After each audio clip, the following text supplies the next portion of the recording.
Welcome everyone in chat to Go Mode Podcast. This is a VODcast of the Link to the Past randomizer mentor tournament Overworld Glitches. It's myself versus Adilor, with Malmo doing mentor for myself and Espeon doing mentor for Adilor, and all four of us are in the channel. We know the results of the race, but you guys do not, so you will be in for a treat. How is everyone today? Well, I'm excited to see the other perspective. Yeah, I only got to see one side. Also, just review for like 10 minutes. Yeah, no, this will be interesting to watch either side and see how things went, because this is an interesting seed. Let's just leave it at that. Yeah, a lot of surprises. This seed was really disgusting, like in classic fashion. And mind you, Malmo didn't roll this seed. Espeon did. Yeah, this one's entirely my fault. We tried to take away Malmo's bad seed rolling, and we just got punished for it. Mm-hmm. Mm-hmm. And indeed, we have also proved Cinaeth is practice tonight.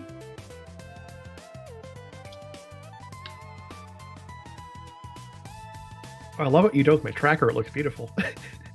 Yeah, we don't have a real tracker. We just have it's a little bit hacked together, but It'll work. didn't seem necessary to ping a tracker for the purpose.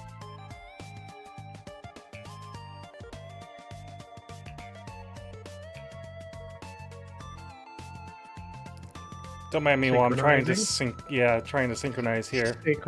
There we go. Oh, close enough.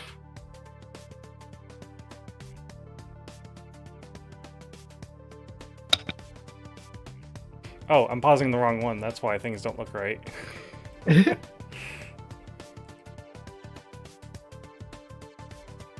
we go. Close enough. So Adilor is choosing to check the highly...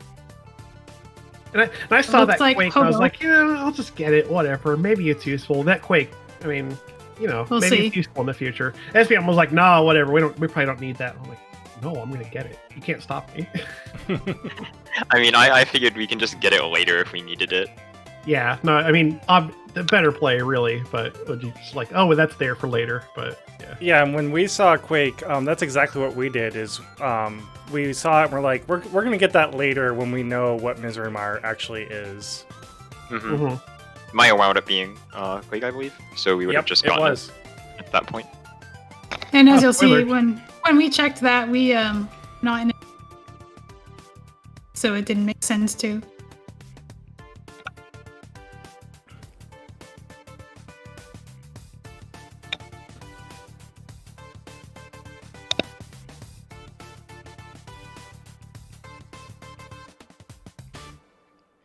So, chat, how do you guys think this race is gonna go? Who do you think is gonna win? Although the results have been posted already, haven't they? Yeah, we do have the maps for week 3, so you can look at those and determine who won. But if you haven't spoiled yourself, I mean, feel free to make a prediction. Oh, and that cursor that's on my screen, that's literally my cursor on that screen. I did not know that was there. Oh no! You can't even get rid of it. Yeah, that's just. I didn't notice until you pointed it out. I think this is a theme. Restreamer thing that Now I can't unsee you're it. restreaming. But this is not even in the restream. This is from my original stream, so there's nothing I You're can still do. the restreamer. Still counts.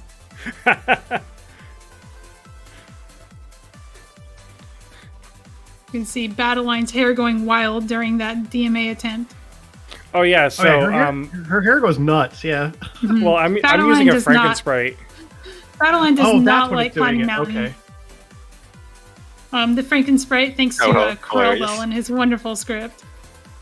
You can use it yourself if you go into the Sprites channel of the main Discord, or just ask Corelbell nicely. I gotta update mine. It's in the Discord. So the backup strat for the new DMA missing it is just to spin speed clip into that corner and then tap up and then tap down. That bomb is not cooperating with Adilor. Yeah. It got stuck inside the guy, and I was like, how do I get this? I want it. 10 arrows on Lumberjack in case you missed it on side. He checked it rather quickly. Yeah, if it's a boot start seed, I mean, I check Lumberjack because it gives the game more freedom to put something there. There was a race earlier in this tournament where one runner not checking Lumberjack decided the race because it was required. Mm-hmm. So here we do get some interesting routing divergence. Cinaeth heading up to Mountain. Adilor going to actually going to go to Kakariko. I know this in advance. Technically, it's not obvious, but Adilor is going to Kakariko here. I mean, it's what I would do. I don't usually do early Mountain. I mean, unless we get some items that point towards it for some reason. But I like to go to Kakariko usually, especially when you get like something like there's like an early bottle that gives you an additional check. Yeah, Crubble, I was really hoping to win. That way we could both run Frankensprites in our race, but unfortunately I shouldn't say that. Spoilers, sorry. Well, they can look if they wanted to. Yeah. The seed won. The seed did win. That is very true. This seed beat us all up. All four of us. It slayed us. By extension, Espeon won because he rolled the seed. Haha.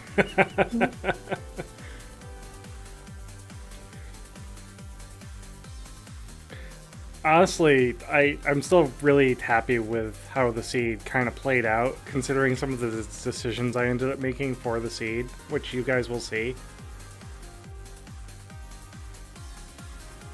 Yeah, like this one, most of the seed wasn't too bad. There are just some parts of it that make it bad in general. Mm-hmm. And we'll see those coming up. Cinaeth has decided to go for this heart container in Spectacle Rock. This early spread of items is honestly works out pretty well. There's a lot of good stuff in the beginning. Oh, we're both in the well at the same time. Or no, I'm sorry. I'm looking at two different things.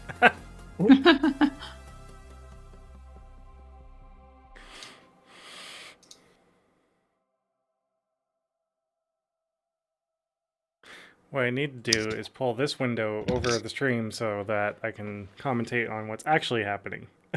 Very good point. I should do the same. But we can still see chat. How is chat doing today? Got a nice 300 off the bottle vendor, which I like to call the savings withdrawal. So I'm doing something here. Malmo was trying to teach me this in the moment. We saw the heart, and I was like, this would be really nice to get. And I'm like, how in the world do you do this? I ended up giving up on it, but... Well, it was a little bit more than giving up, as you'll see. So what you really want to do is you kind of go above that watery cloud section and sort of clip into it slightly and dash into the island. But if you go too high up, you wrap the map, putting yourself in a very unstable map wrap state. And whenever that happens to you and you didn't do it on purpose, the safest thing to do is to save and quit.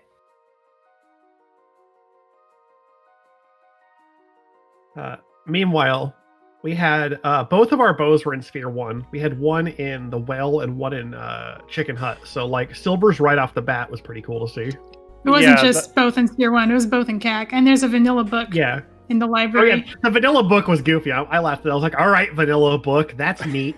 I did the same thing. I was like, really? Vanilla book? Seriously? Tablets are in Logic? Okay. Already, I had to double check the hash to make sure we weren't actually in.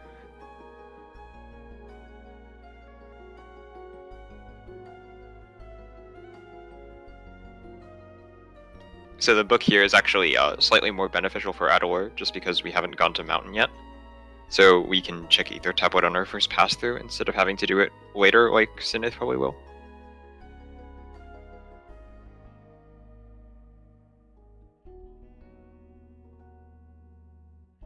I honestly don't remember. It's a good thing not to remember this seed, as everyone in chat is going to see. So we got a pendant at Tower of Hera and a pendant at Desert. And a crystal at Eastern Palace. Yeah, that Light World, I looked at it and I was like, that looks suspicious. Oh, and me trying to throw a bomb did not work. I was very worried that Cinaeth was going to leave that third chest behind after catching this one.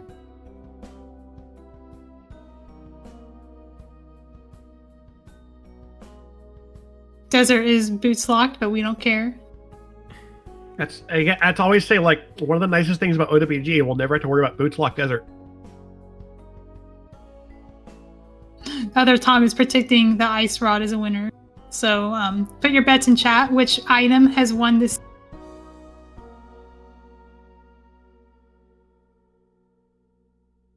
Here Espeon's like, get the arrows from the pots, and I'm like, which pots are they? I'm picking up everything. Like, it's these two.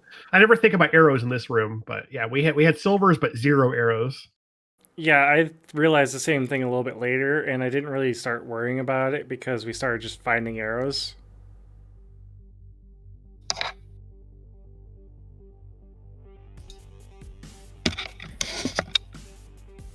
Yeah, the pots in desert actually have a good number of resources. Like, there's magic in this room. There are like 3 magic pots you can get through like one trip of the dungeon. A nice sword and map chest. That was cool.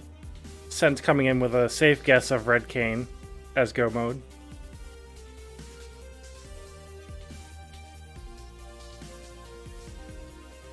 And I'm sitting here on like half a heart, and Espeon's panicking. And I'm like, everything's fine. I got it under control. It's real easy to get shot by a Beamos by accident.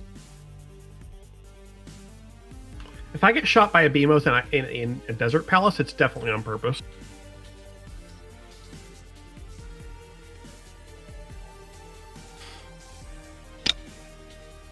Also, running into a cactus is also very easy. Yeah, if I run into a cactus, it's because I'm going too fast. Because I know better than to touch cacti. Don't hug them. But I heard cacti love hugs. No, don't hug cacti.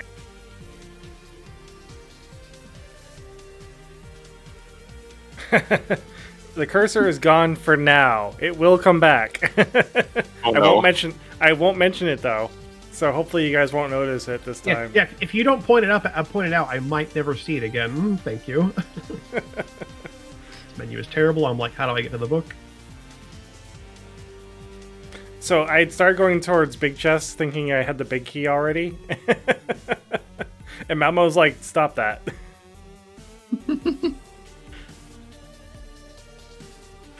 And our excuse is that we're pre-lifting the pots because it makes this room faster.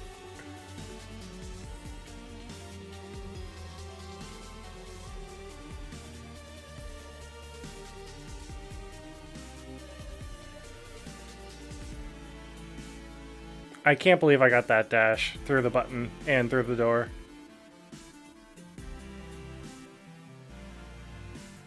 Yeah, I mean, that's it's not a bad dash because you get auto-corrected. So as long as you got too far south to where you bonk off the pot, you'll get it, yeah.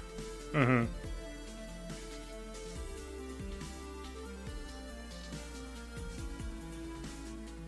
Adilor is just now finding out he does not have a glove for a checkerboard cave. Mm-hmm.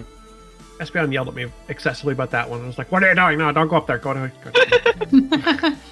So we do. There were several moments I'm like, I know where I'm going, but I actually don't. Taking the suicide bomb into the door. Yeah, it's if you're gonna save and quit out of agony, like, there's no reason not to do it. There is, in fact, an item on Landmole counting. Yes. So we found a map and compass in the front. Correct. So one item was remaining on the pendant landmos. And even if we wanted to do it right now, we wouldn't be able to because fire's... Yep, fire locked. And this is, I think, when I started talking to Malmo about, okay, we need to find fire because I have a feeling that Lammo has something really nice on him.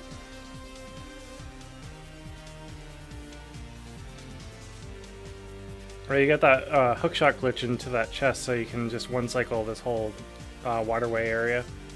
Yeah, that hookshot clip is actually it's a little bit earlier than you think it might have to be. Like, you have to be pretty quick on the draw with it, or you just get stuck in the block, or you like push out or something. Yeah.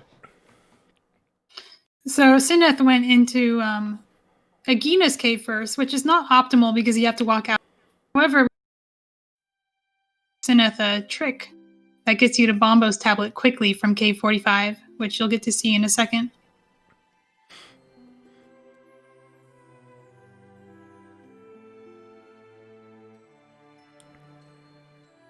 So you just hold up on this transition here, and whoop.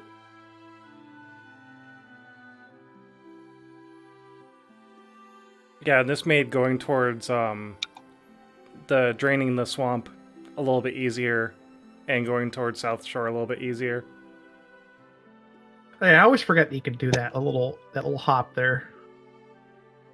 I don't get to use it often enough, so I don't remember it.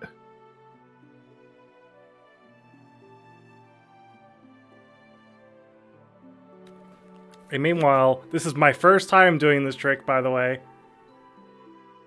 Oh yeah. So on my side here, I have 1 heart. Going for the crabs. I'll watch my prediction here. I know this one crab is going to come get me.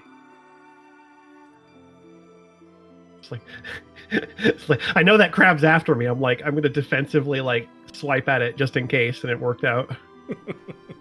Those battle crabs can heck you up really fast, especially with how little life we have right here. They're terrible. The crabs are vicious. Oh, and you had Zora money at this point already. Did you do Yes. Holy Hand early? Or you must have found the 3 that I didn't early. I don't know.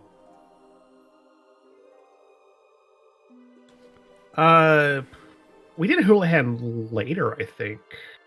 Just for routing. Yeah. But no, there was just enough money in this seed. We didn't need to worry about it for Zora. Yeah, I ended up not getting enough money for Zora until a little bit later. Okay.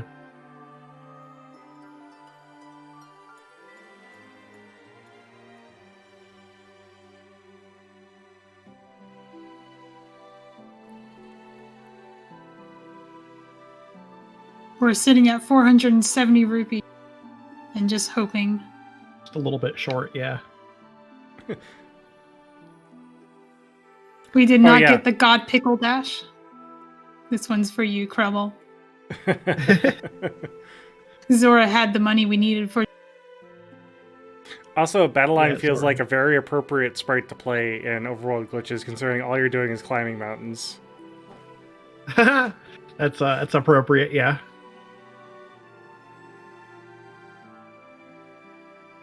$20 rupees. What a tease. 490. And Yeah. we're going to Zora. 10 away, yeah. They say, oh, there's probably money in the waterfall. There's always a 300 rupee drop in the waterfall when you farmed it. There's always been money in the banana stand. But there are no bananas in this game, so that doesn't exactly work out. Yeah, so this is where I look for Hylia Island, as I do this water walk and just dash up to Hylia Island to go look at it. So we're not in a position to grab it, but we know that we need it yet. And even if we do, we don't need it until we've already found out what the medallion is, and we can grab it real quick from a save and quit. Bombs and bombs. No money. Yep. Double bomb and waterfall. And then there's a 5 on the ledge, so almost Even there. Even if that was, you wouldn't be able to get the ledge, and then Yeah. Adilor's dashing with the old man and making me cry. I know, I had I don't know. My brain was in 17 different places right now, and then I got comboed and guild. Mm-hmm. There were a few points during this race I had to kind of convince myself to just kind of chill out and play the game right. It's hard when you have a mentor breathing over your shoulder. Yeah, I Not to feel mention you're there is racing against someone. Yeah, not only is it a race setting, but I have this performance pressure going on. So yeah, there were several moments I had to just calm myself down. All right, just chill out. Mm-hmm. I actually didn't feel that stressed the entire race, even though I've been talking to you before the race. I felt like, that it was going to be not a one-sided race, but I already felt like I was going to lose the race. And there's Glove on the freaking ether tablet. Yeah, And you're just a little bit ahead of me in getting that.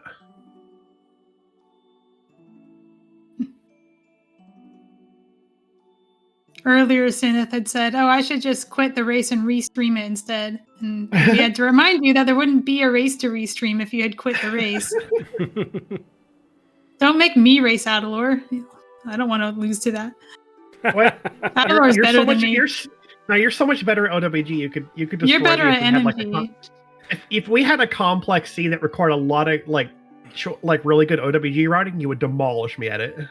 So Also, I started. that Harapot was just so perfect. I'm really glad that went off first try, like naturally. Yeah, so Malmo's like, do you know how to do Haripot? After I'd gone upstairs, and I'm like, I know how to do it. I can try to attempt it to make this faster.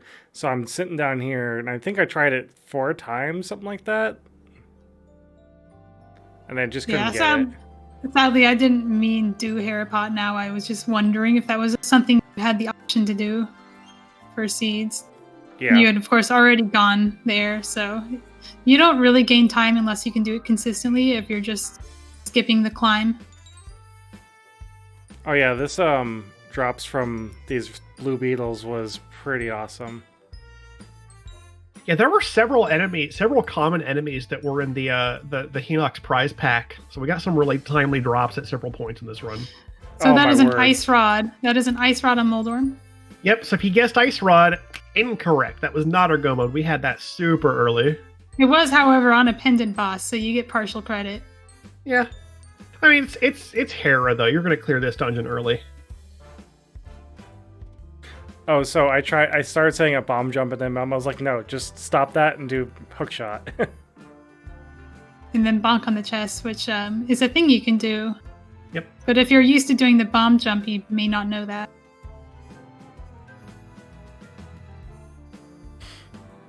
Yeah, rip other Tom with the ice rod prediction. Yeah, the Haripot super speed one is not easy. I had it down for like a little bit once someone showed me how to do it, but then that was like the only time I had tried doing it. And I've started figuring out how to do that bumper dash now without having to line up my sword. Adilor looks like he's going for a Graveyard Ledge.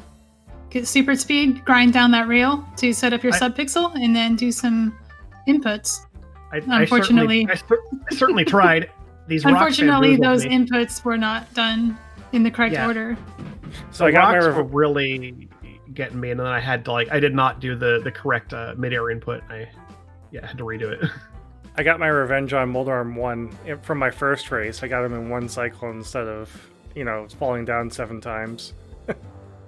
So we had the opportunity to go up here on their first Heraclip, but I had pointed out that going up first isn't necessarily going to be faster because you are still on Fighter Sword, and no matter how good you are at that fight, it is going to take longer than a Master Sword fight. Yeah.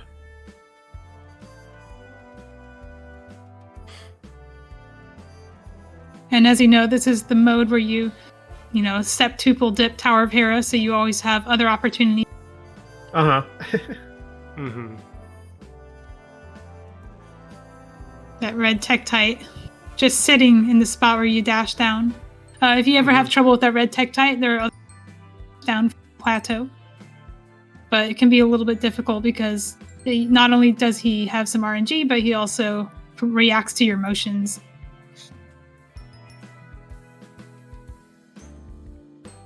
It looks like both runners are sort of thinking the same thing. East Death Mountain, there's a mirror in Spiral Cave. Yeah, that mirror we were really happy to find when we got it. That was like, that's going to open up a lot of the world if we can't find Moon Pearl. Most notably, mirror makes the uncle and Kakariko. I am saying the wrong things. The uncle and the escape makes them much easier to route in, so you're not just going there by themselves. Mm-hmm. It's a common joke that in Overworld Glitches you check Uncle an hour in seed. But if you find the mirror, you don't. You just do it with Pyramid Fairy.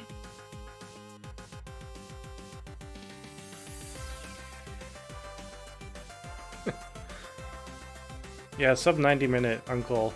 I don't remember how soon after finding mirror we went to Uncle.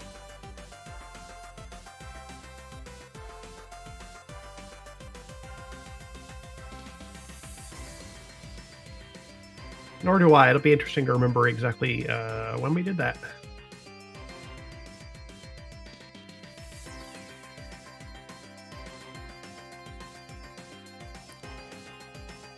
Yeah, so Paradox kind of has a whole lot of not much for us here today.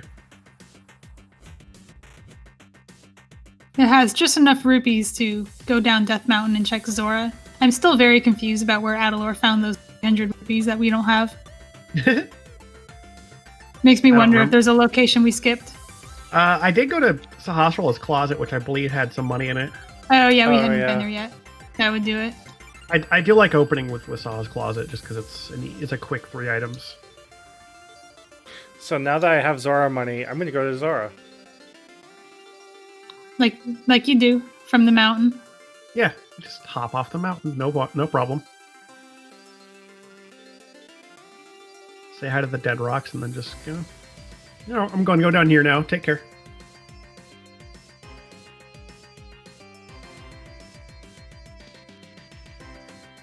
All right. So who's Did you see that Zora? Oh yeah. Who's betting that Zora is a tax collector or an IOU or a nice item? Well, we've already seen Zora. Yeah, we already saw it. Zora was 50 rupees for Adilor. I mean, oh yeah, Zora's River has definitely looked better. Climate change has not been kind to his area. Industrialization. There's a lot of mudslide and erosion coming from the mountain. Yeah. With all those eastern rains. There's our map check from the Dark World. We got a green pendant Skullwoods. This is a Pyramid Fairy clip from Adilor. What he's doing is he is descending the mountain with a wrapped camera so that when he places his mirror, it actually goes to Hyrule Castle. So he's going to correct his camera here, and then he's going to descend Death Mountain.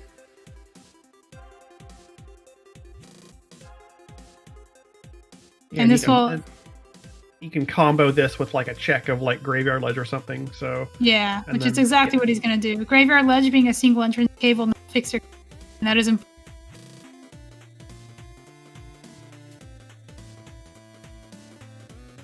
Yep, and there's the money and a bug net in Sasha's closet.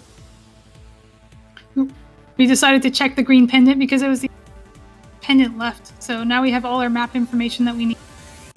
Skull Woods is green.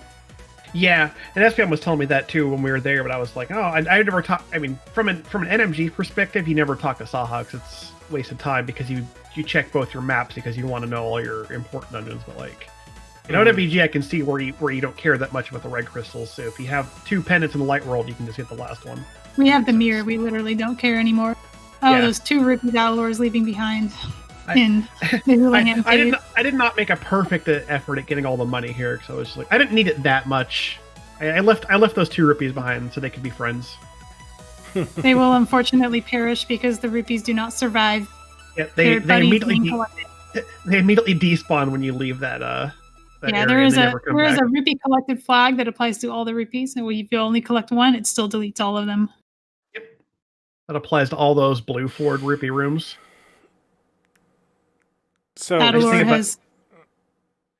I was gonna say, nice thing about doing the Pyramid Fairy is that the iframes from doing the mirror portal actually automatically puts you in Super Bunny state, so you can open the chests. And then we get a fetch quest on the Pyramid Ledge. And I'm like, I guess I should get that. You can mirror straight to Uncle from here too. Yeah, and that was actually Espeon was like, just mirror here, and I never thought about that previously. I'm like, no, that's actually really good because if you lift this for now, then you get to go straight for it. Uncle has 1 out of 2 of his vanilla items, the shield. Yeah, like how he had just the shield for us. Like, thanks, buddy. I guess we started with his sword. He left that for us and just went out with a shield. What a weirdo. I mean, no wonder he's like dying in the sewers if you don't walk out if you're walking with just a shield, like you have no way to really fend off your enemies. I mean, that's exactly what a shield does, is it fends off your enemies. It makes it so they can't hit you. Well, clearly he wasn't using it right. Not that we use shields in this game like to any real effect, except for blocking projectiles. Mm-hmm. Moon Pearl in Hyrule Castle. Also, I was gonna say that's why Link's Awakening is the best Zelda game, because the shield is actually useful. It's all about the Zelda 2 shield. Oh, Zelda 2. I guess Zelda 2 does have some pretty good shield use, yeah. So that moon pearl in Hyrule Castle seems innocuous, but if we hadn't found the mirror, it might have been a long time to, because going to the escape is a deliberate decision that you just kind of swallow your pride and go there. Yeah. It can't really be overworld glitch routed into anything else unless you have the. Cinaeth is attempting this very difficult, in my opinion. Anytime you get like a mirror in Zelda Cell chest or something, it just feels bad. Yeah, mirror in the escape is the anti-overworld player placement. There is an item on Armos Knights. Yeah, Adilor is remembering he has a very overpowered weapon and has chosen to use it. I was like, wait, I have something that kills these, don't I? And she was like, go to silver. It's like, oh yeah. I think I did it the slow way too, to be completely honest. It's just weird to have silver so early. Cinaeth is struggling a little bit with this Igor room here in the dark. Yeah, this Igor room gave me a lot of heck. Yeah, we did Eastern Palace at vastly different times. I figured it was still in logic. We still hadn't found Moon Pearl at this point, and I was saving the mountain descent into Mirror. Yeah. We also hadn't done Sahasrah's closet yet, so it made a little bit more sense for us to go here. Yeah. Than when you're doing it later and you can clear Eastern, yeah, that makes perfect sense. Now, of course, you would want to go to pod into Eastern, but we didn't have a hammer yet, so it didn't really feel like a probable play. So Adilor is going to attempt something called the Swamp Portal Bomb Clip. Because he doesn't have a hammer, he wants to access this portal down here, but he has to teleport to get into it. Now, you can't just teleport out because there's no slopes in that direction. So what he's going to do is he's going to lay a bomb in a very particular location and dash into it, and that's going to clip him into the vertical wall. I didn't exactly do it justice here, but I'll get it eventually, don't worry. And Crubble, I have to completely agree with you, because this room, for whatever reason, I can do it normally pretty decently, and today I just could not get it. Like, these Igors were just not playing nice with me. Yeah, well, the secret is it's actually the Popos that don't play nice. This is very unfortunate. Adilor does not have enough health to take another bomb hit, so he has to save and quit out of here. Yeah, the mortar guy came along and got me, and had to take another shot at it. But we were committed to this, so I was like, this is what we're going to do. It's a little bit like the cabbages on the mountain. If you don't do it quickly, by the enemies on the screen. Yeah, the same goes for Eastern Palace right now. Once I died, I was like, I'm committed to doing this. I'm in here. We know there's an item in the back. Let's do this. Chad is pointing out we've had 2 simultaneous unfortunate deaths on screen. Yeah. So don't feel bad. When you're in a race and you die, it doesn't mean that your opponent is playing perfectly. They might be struggling too. Everybody has their own struggles in this mode. Same goes for last location in Go mode and things like that. It's just a fact of life. Mm-hmm. Yeah, so Adilor seems to be either misplacing the bomb or dashing. I'm mistiming my dashes. Credit to you, Malmo, for actually teaching me like the lineup for that, because I work really well with like, look at these pixels on the floor and line it up just right. And I can do that, but it was the just all my timing was off on this one. There you go. So that was the correct timing, but you have to dash into the wall instead of holding a direction. And then I did that, yeah. I'm back just in time to witness this thing. My travesty of trying to get out of this portal hole, yeah. And we had a time with stolen. this. Yeah, I got it eventually. I was just really anxious to get it, and I had to practice it a bit, so yeah. There you go. You dash to get out. If you want to go to Hype Cave, you want to go straight down. You don't want to go up and around. That is much slower. If you dash straight down, it will automatically hop you into the little shallow water pool that's below it, and you can just dash straight across to Hype Cave.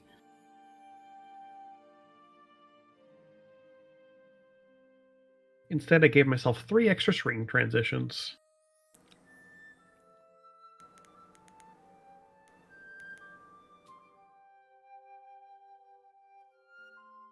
And see if you can guess what's in a hype cave. Nothing. Absolutely nothing. Lots of Hopefully garbage. nobody's surprised. OWG seems to have no bearing on hype caves' potential for having anything useful in it. At least in my experience. Mm-hmm. I'm in the same experience where Hype Cave just feels like it's got nothing. And by the way, Madeline with a floating head above her body as she collects the crystal. Don't mind that. Adilor has made a very rare purchase of the bomb shop. He has bought normal bombs to refill. We were in a one after Hype Cave, and I was like, we'll find bombs in Hype Cave. We didn't find bombs in Hype Cave. Also, here we won a fairy, but and Espeon was really worried about me dying, so he was like, "Go cut these bushes." Yeah, because it's really easy. Yeah, I forgot about those for a second, but we go and get those now. I can see the investment it took to get here. That is 2 fairies, and they're running away, as they always do. Yeah, they did not exactly want to be caught immediately. So Cinaeth is now making his pyramid fairy play, and will be grabbing his escape.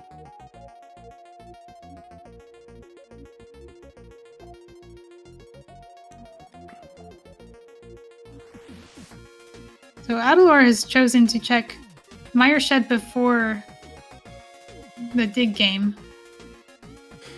Oh yeah, this is like my standard routing, so this is just what I said to do. Yeah, I was very much kind of willing to let Espeon mostly dictate the routing here because, like, I will fully admit that routing is still my tough spot in this. Same here, dude. So, I was happy to like execute and let him make most of the decisions. This seed wound up being sort of you only get to make one decision at a time, really, and there's only one kind of obvious decision at every step after like getting Moon Pearl, really. We see Mire is that Quake medallion that was found on the Lake Island. Yep, and I don't have it yet, but I will find it later. I know where it is. We had made a note. Cinaeth grabbed 6 rupees from... Just enough. Yeah, I was like, I want to grab a little bit just in case, but not like the whole thing. Just enough rupees to murder the other rupees. Well, you only need one. Yeah, that would be the ultimate. Just to literally pick up one of them and leave the rest to perish. Mm-hmm. I do wonder if this route is faster, going from Stumpy. It does look faster than backtracking from Dig Game. Yes, it is faster.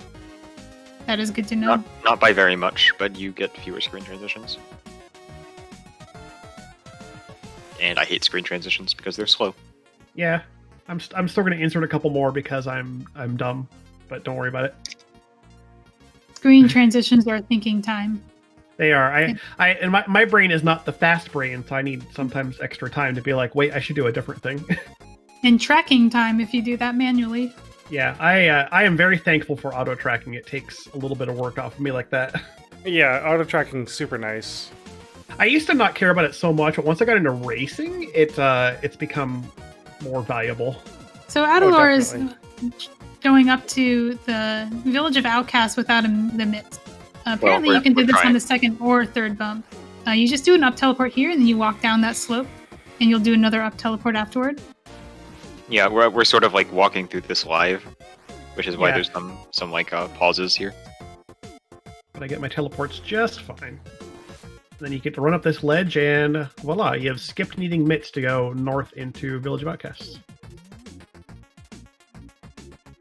At this point, we're talking about, well, we've got 3 checks here, and then we can do Thieves Town. I'm like, being Thieves Town without the hammer, you can leave one item behind, but I'm probably still going to do it. So.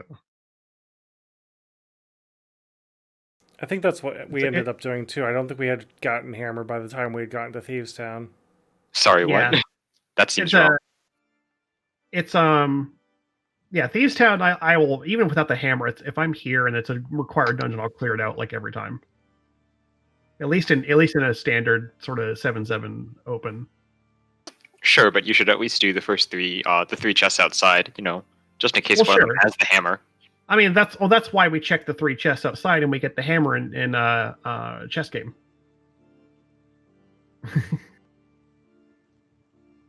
Conveniently timed. Yeah. We were talking about that. Like, oh, we'll just get the hammer here, no problem. Now we can full appear Thieves Town. If you need to.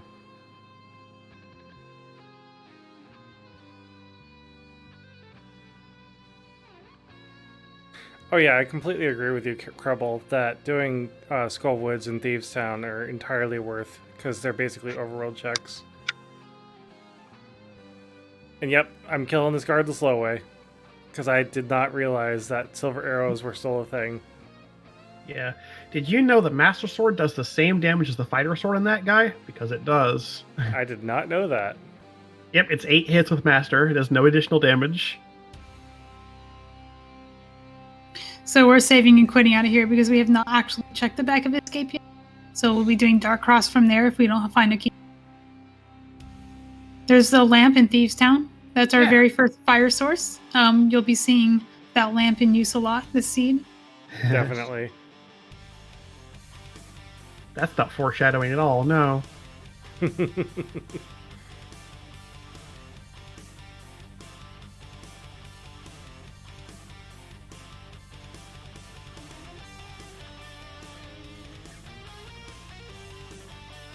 I know I haven't filled it in my tracker, but everything that's a question mark in terms of the dungeon prizes is a crystal, so yeah. We've got several dark rooms to go through. That lamp was very welcome to find, because that way I don't have to worry about like Dark Mire and Pod. So I'm only noticing it on the rewatch, but Adilor got a God Pixel partway through Hellway, but it's kind of hard to notice because you're not aligned necessarily. Yeah, So you could have dashed up straight from there. yeah, it was that Hellway was a bit of a scramble. The room is so random; it's just like really hard to know how it's going to work out on any given time. Bug dodging was good though in this room. speaking of god things, wait till you see what happens later. And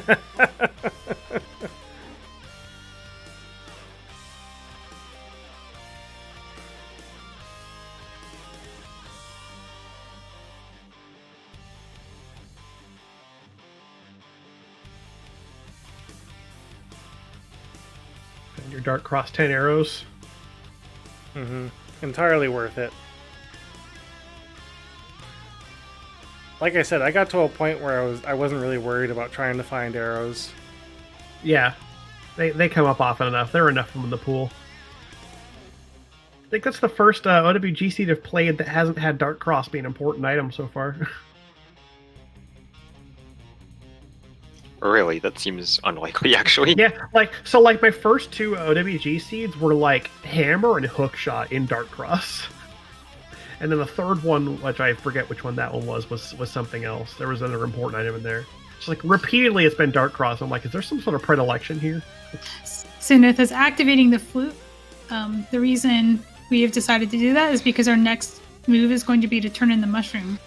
So it's worth it just for that alone, plus you get a little bit of extra flute usage to make up the lost time from activating it.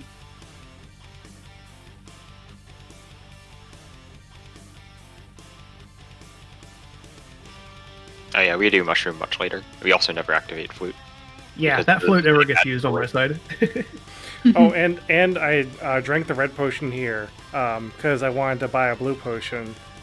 Because I'm planning ahead for if I actually need to use the blue potion, even though we have a flute.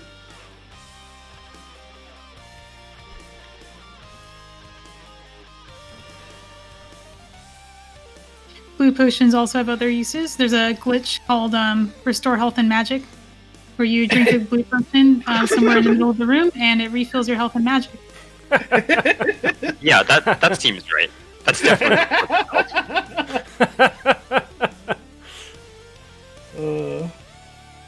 Who uses the blue potion for its intended purpose? Who does that? Cinaeth is demonstrating a Death Mountain ascent called Flute to 1. We'll be seeing this a lot this run. I mean, personally, if I have to refill my health and magic, I'm going to use a green potion. Oh yeah, that's a frame perfect trick though, and also not allowed in this category. Unless you do it in the overworld, which what are you even doing? Yeah, it's allowed in the overworld. What are you even doing? One of these days, Espeon will coach somebody through an overworld YBA that's not a blue potion, and you'll get real interesting effects. I am the next time I can dupe something on. Oh no! I missed the chance in the seed. I just realized. Oh, I'm gonna talk about this. I'm gonna talk about this after Skullwoods. Now I'm really curious. Know what's going on in your head here? So again, Skullwoods here is a green pendant. There's not a whole lot going on in Skullwoods, unfortunately. I think we find one item in here that was. I think it was a useful item. I forget what, but there's something in here that was useful. Meanwhile, you're over in making the earlier GT. Find that nice blue mail on the torch. Yeah, so I decided to make the early GT play because the last couple of seeds that we've seen in this tournament have had really nice items in the first 3 checks. Oh, yeah, no kidding. Talking about races yesterday. Yeah, so I decided to make the early GT play just to be sure that we weren't doing a dumb and skipping a really nice item. Keep in mind, we don't have the hammer yet. Yeah, you haven't been to Village for that yet. So this is a bit of a gamble, but if, that was hammer or cane in Ganon's Tower, that's quite the gamble. That pays off. Oh, yeah. If you come up with an item out of those 3 checks, that'd be really big. If it's nothing, it's really no bigger time loss than just checking closet. 3 items. Yep, and now we're thinking East Death Mountain and kind of do another circle around the map from East Death Mountain and down.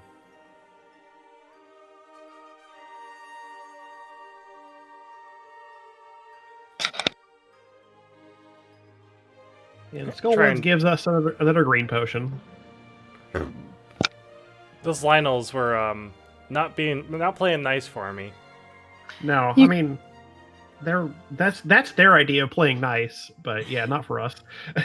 You cannot dash through Lionels when you have Master Sword or low. No, because it doesn't actually damage them. Yeah, not much damages Lionels, but it has to be at least a Tempered Sword. So here we are very worried that we only have 2 hearts in Hookshot Cave and are going to have to... Also, speaking of Tempered Sword. Okay. So this is a sword on Bumper Cave. The way this game works is every overworld screen has what's called a heart piece flag, which controls if you got the overworld item on it. And you'll notice if you go through the list, there's only 1 heart piece max per screen. That's because of the way the game tracks it. And so you can actually use a red or green YBA on the overworld to change your screen ID to something different, which means that when you pick up the item, it writes the heart piece flag to a different screen ID, which means you can get the item multiple times. Oh, so you can duplicate that sword. Yes, you can do that sword. That's legal in this mode? That is legal. Wow. That's legal? Because I know Tree Warp is not legal, and that's the other way to get items. That's the only thing that is... Well, Tree Warp lets you duplicate Underworld items, but Overworld items are a fair game, so you can actually dupe that. It's not really worth it because Tempered Sword is the highest that you really care about, but if we had only Fighter Sword, then okay, I probably would have forgotten, but it's really fun. It's really fun to do that. We had a green potion, so I would have maybe even have said to go ahead and try and do that. That's super cool. Huh. And by the way, it didn't matter in the end because if you went to East Death Mountain in the Dark World, your 4th sword is up there. I'm on Tempered Sword too after doing Death Mountain. Yeah, that's actually what we're doing right now. We're going over to Hookshot Cave and Super Bunny Cave, and we'll get that.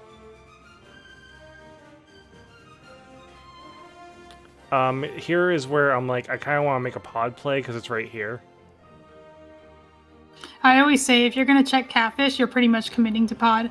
Because even when people decide not to, by the time they're down there, found that they cannot resist the temptation.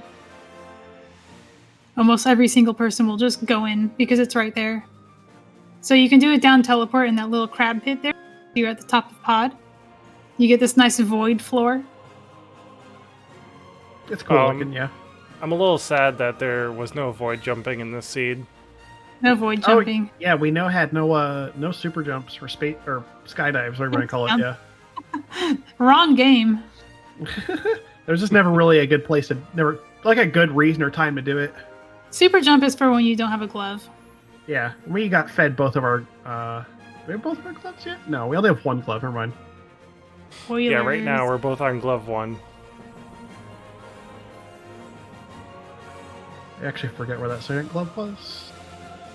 I think we had a second glove. You'll be getting it. Cinaeth will be getting it soon enough. Oh yeah. Oh right. That's right. It's here in pod. That's right.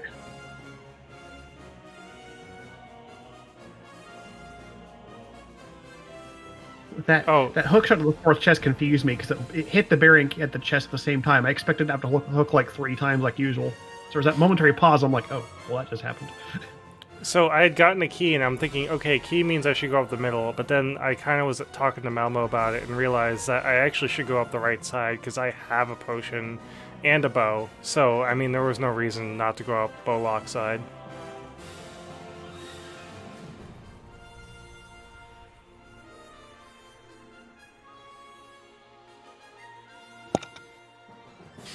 I think your early Village of Outcasts is kind of what helped you a lot because you had Hammer in order to really go mode some of these dungeons that I'm doing that you need Hammer for.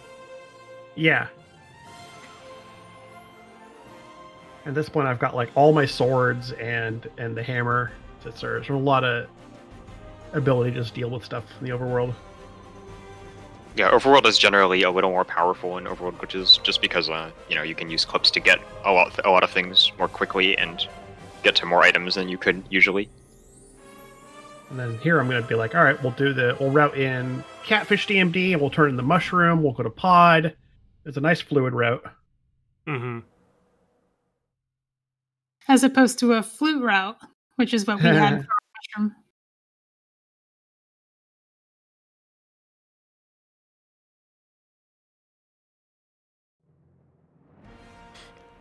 But yeah, that blue potion that I bought earlier actually will come into use a little bit later. Ooh, sort exciting. of. It was kind of not as big of a play as I thought it would be. Mm-hmm. So explain what's happening here. Espeon and I had a moment. We weren't sure which side to go down, and Espeon was probably checking on that. Mm-hmm. I decided to coin flip YOLO it, and I guess wrong. Oh no! I was pulling up the practice track to check which side to go down, but then Adilor just decided to go for it. You got the right side too, but you have to tap right after going down to Is get it the right? side. No, it should be left, right? No, you go right and you tap. What? I mean, either one will work. That don't But make like, you can tap. I think I don't know if one's faster than the other, but I mean, you can tap go left. to the side. You tap left to kick out a collision, and you're in Yes. collision there. Yeah, you can tap left to kick out of this, but he had not done so he is stuck. Oh, okay. But I guess so- if you go right, I think going right is fine too. It just puts you on the other side of that hedge gap that you would walk through. Got it. So, yeah. mind you, we're going through Pod in the dark. This is the lower basement where there are 2 chests. This is not that scary, but I'm here. I want to clear as much as I can, so we're about to go into Dark Maze as well. Adilor knows very well my opinions on Pod Dark. Cinaeth has the wisdom to pull up a map. in this I situation. just handle Dark Maze no problem at this point. I've done it enough times. Oh yeah. Well, what'll get me is if I'm indoors and I don't have my lamp and I encounter Dark Maze from like the back and I have no clue where I am for about half a minute. And I'm like, oh, wait. Lampless doors is scary. Yeah. Yeah, I ended up doing Hammerless Pod before Village of Outcasts, and the reason that is because I'd done a Catfish DMD, and I was like, well, we may as well see if Hammer's in Pod. It's a crystal, so if I ended up finding the item in order to clear the dungeon, like at this point, I didn't know that Hammer was in Village of Outcasts, and it was a longer way to go to Village of Outcasts from Catfish at this point. And Village of Outcasts is also Hammerless Thieves Town and Pendant Skull Woods without a fire up. So it's Yeah. not really the appealing play that it looks like. Okay, but your alternative is to go to Hammerless Pod, which I would consider also pretty bad. Yeah, that Hammerless Pod was not my idea, but Hookshot Cave was very appealing, and once you're at Hookshot Cave, you kind of have to go. You do Catfish, it kind of goes from there. Yeah. That's kind of what happened is we were just like, well, we're here. We may as well at least see what's in there. And unfortunately, it didn't pay off for me.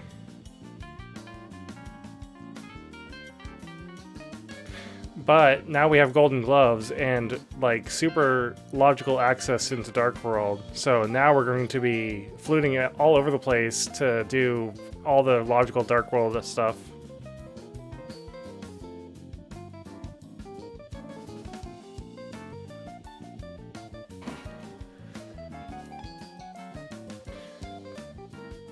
So in the end, that golden glove did kind of pay off because it pushed me into Village of Outcasts probably earlier than it would have otherwise. Adilor is making a rare use of this fairy pit in the left side of pod. Yeah, there were several points at which I'm like, I'm just gonna take advantage of these fairies because I've taken some damage.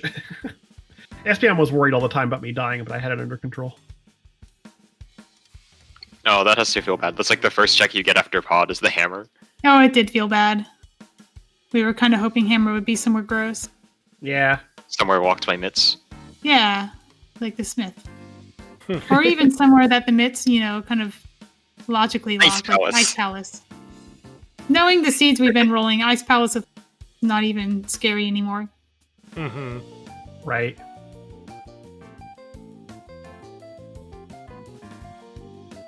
And I think that's one of the downsides between being a restreamer and a commentator is you remember seeds that other people have played, and you're making decisions based on where they're finding items.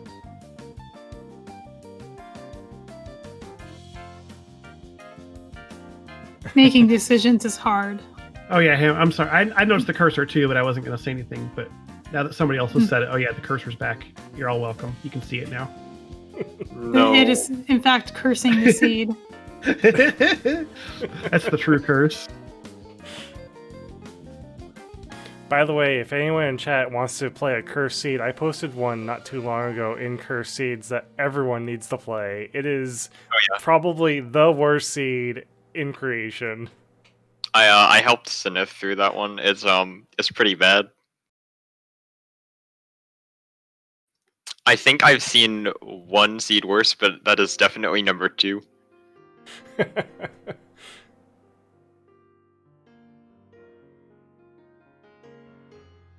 And now I get lamp, so I'm like, well, I guess I don't have to do dark stuff. And by the way, Malmo and I are talking about Misery Mire at this point and having to do Misery Mire in the dark. And then we immediately found lamp, and we're like, well, guess we don't need to do that. Forget that conversation happened. Yeah.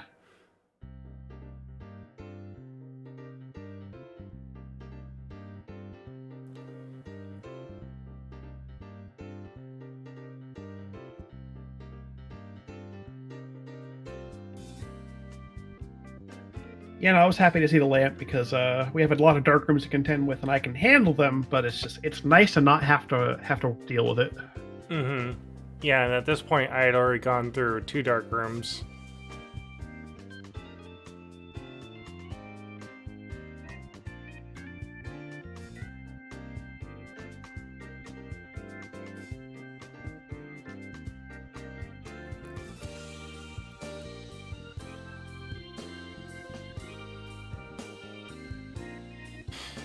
But yeah, now that I know that cursor exists, I will edit that scene so it doesn't happen again.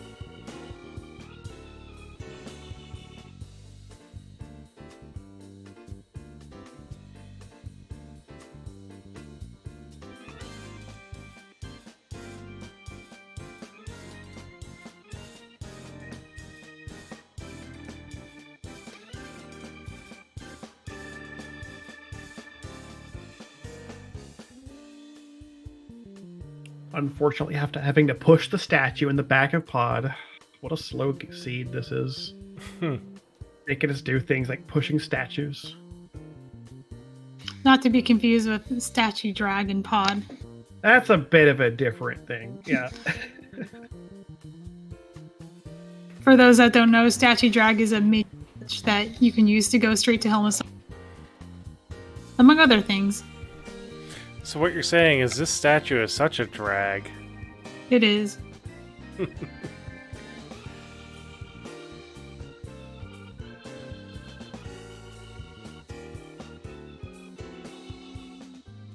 Oh yeah, no, somehow okay.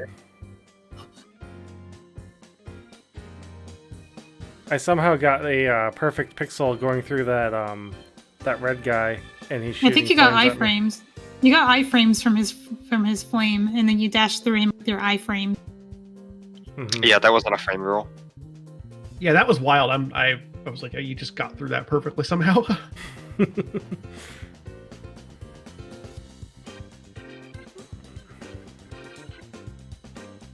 Oh yeah, so gold sword, silver's Helmasaur.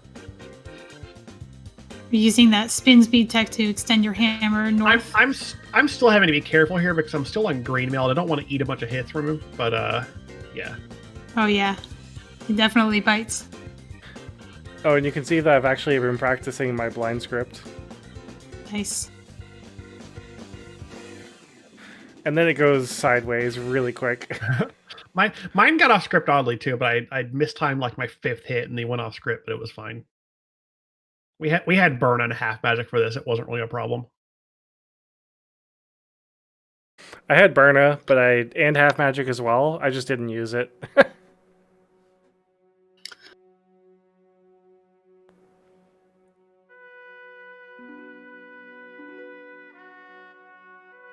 So we get Adilor's there. doing Yeah, here we get very to nice. route nicely. Yeah, very nice mirror into Eastern from Pod. You get to do both together. Yep, it's a pretty nice And- route when you can do these dungeons together. Having Mhm. lamp for both of them also makes it faster. No matter how good you are at dark rooms, it's almost always going to be faster.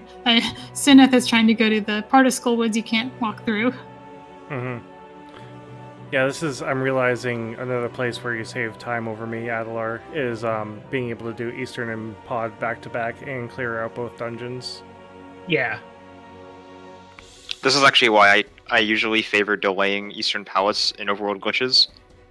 Even if you get early bow, the game is still so wide open that going to Eastern Palace is a smaller percentage of your Overworld checks.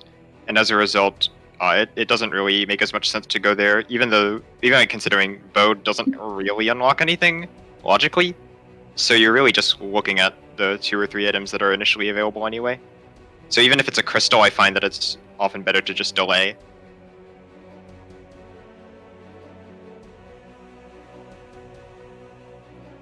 yeah. It's when you have to make an early dip into Eastern for like a moon pearl or something that's just like, well, you usually do that pretty late because you're not trying to do Eastern early.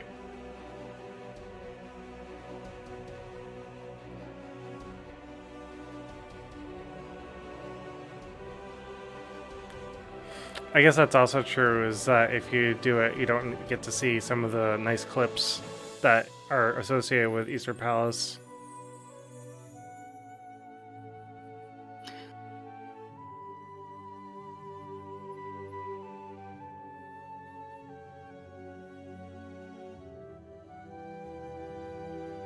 So I decided to go through Skullwoods backwards and then go into the Room of Requirement because I thought that the other item was down here. I was kind of yelling at Cinaeth for this because you can't mirror out down. And the whole point of going to the middle is to get a key so that you can just walk through the door in the front.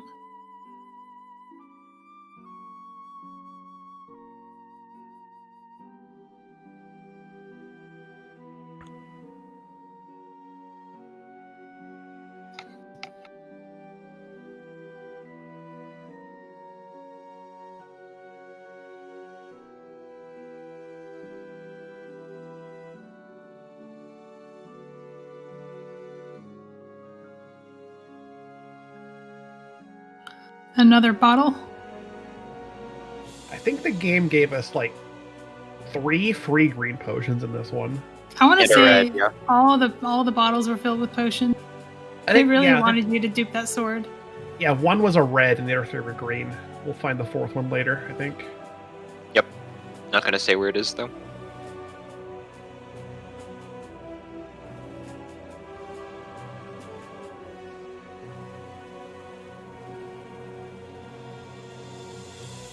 And here I am finding my 4th sword.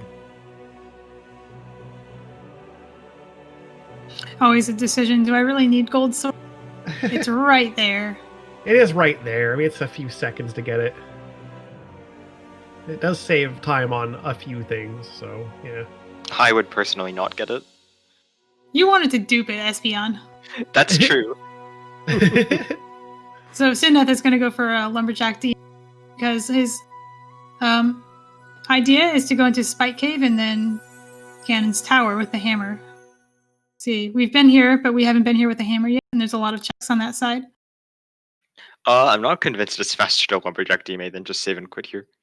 You really... And I ended up getting soft locked anyway. Oh. That was... Actually, yeah. We tried to mirror clip out of it, but... This should work, actually. I feel like it should. Yeah, but we didn't do it. Like, we didn't go high enough. And we get a bonk. Oh, then you get stuck. Well, you're stuck there, so you can't get higher than that, right?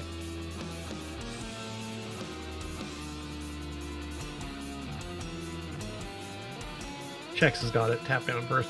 Yeah, I'm still getting used to like the unintuitive way of like tapping into the collision to get out of it. Like it's still something I gotta put into my head. That becomes second nature after a while. It's just part of the physics of the game. Yeah, that makes sense. Because you push into a wall and the game like pushes you back basically. Mm-hmm. But it is something you don't really see in No Glitches. An entirely new way of thinking.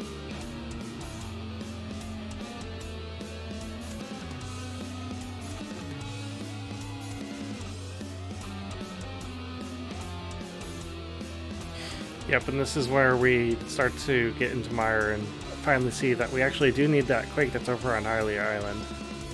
Yeah. At this point, I'm finally getting into GT now that we have a lot more stuff for it. Like having hammer hook shot makes sense to go in here now. So if you're going to check that medallion, it's easier to just splash into the water from next to Mire Shed, and then use those iframes to dash through the sparks in Mire Shed.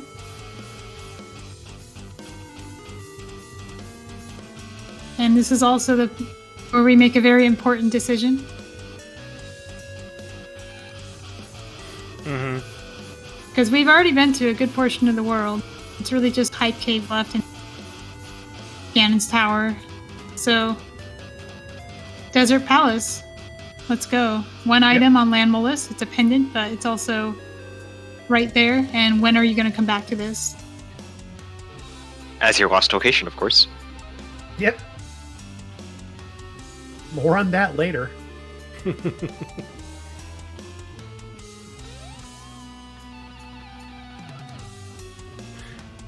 Yeah, so this is where we're talking about God Plays a little bit earlier, where that comes into, well, you guys will see. Check Seaman is having flashbacks to the weekly race, where Pendant Landmo had the hook shot. That was kind of a gross weekly, yeah. I will fully admit to that playing into this decision a little bit. You can't let the last seed cloud your judgment like this. Cinaeth also made the decision and wasn't in that seat, so I took that as a sign. Yeah, I've played enough seeds where pendants are holding important items, so I feel like it was a good decision to make, even though it was a gamble. Well, once you've already double dipped pod when the hammer was just... You do start to see gambles in a different light. Mm-hmm. You feel a little bit behind doing things like that. Yeah. And with this perfect Lambo list after he says he doesn't know how to do Silver Arrow Lambo. I gave him a little grief for that, and we were immediately distracted by the flippers that Lambo list dropped. We find the flippers on pendant landmos.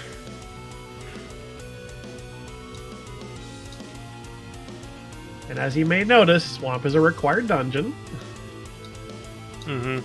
Yeah, my tracker never got updated with what dungeons were crystals, but... You can see the pendants over on Adilor's side. Yeah. If you're ever mirroring into Back of Desert like that, when you exit, you want to be holding an item so that you don't immediately walk into the portal. Because if you do, you'll bonk. Yep, pick up Bomb or Samaria, and it'll let you sneak through. Ether does nothing. Well, sort of. Ether logically locks Turtle Rock given a certain key layout. but otherwise it does nothing because we don't care about the medallion for Turtle Rock. And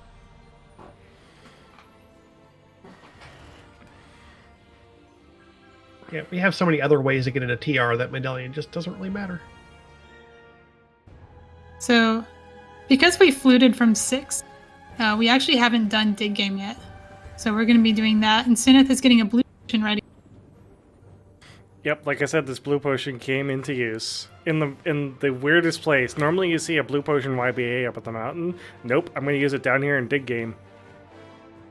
To save like 3 screens. You know, I'm not convinced that this is worth it. I feel like it could be better used somewhere else. Yeah, it wasn't my idea, but you know. I like fluting. And I like fake fluting. It's fun. And you nail it, so. Unfortunately, we remembered that Hype Cave is a thing, and maybe we should go in there first before full clearing Swamp Palace. This is. I actually disagree with my own. I think we should have just gone into Swamp. Because we found the flippers, and the flippers were kind of our leverage against the opponent, because we don't think that Adilor picks them up. Mm-hmm. Yeah, at this point, we were thinking we were ahead having those flippers because of where they were. Oh, yeah. Yeah, you make that play, you got to think your opponent might not have gotten those. We found the GT Big Key slightly moved in its vanilla room, so we're just like, all right, time to climb. There's some important key logic information that you can actually deduce from the placement of all the keys. Also, we You got can, two keys. Espeon. Okay. I was going to rewatch your video, but sadly, it's gone. Yeah. Anyway, so there's 2 keys here in DM room, and 1 key in the back of in Isomos. And so, since we haven't seen any other keys, and the top of a GT needs 3 keys, as well as Isomos also needs 3 keys, we can conclude that the last key is in tile room. And that also tells us that the big key is locked by the Cane of Samaria. So I was really hoping we'd find flippers up here, because that would just tell us Samaria is not in Swamp Palace at all. Wow, I need to learn this. Do you have a cheat sheet for this? Key logic? I can make one. That would be very helpful. I think no one except you actually knows how this works. Everybody just talks about Ask Espeon when they have a question about keys, and that doesn't work when Espeon is your... Yeah, you can't exactly talk to him when he's on the other side. Mm-hmm. I mean, you could, but that might be a little unethical, and he might not respond to you anyway. Hey, I'm an equal opportunity mentor, but not in the... I was about to teach my mentee's opponent the Turtle Rock mirrorless wrap right before the race, and they didn't have time to learn it because it was like 15 minutes to the race. We ended up using it against them in the race.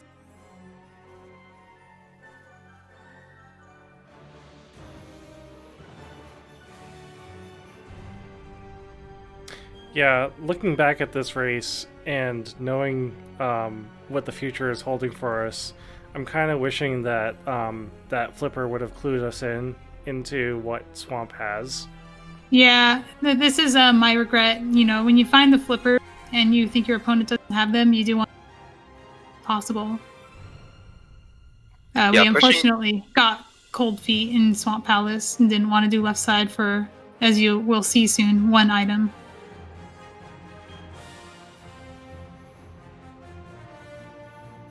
That 1 item, oh my.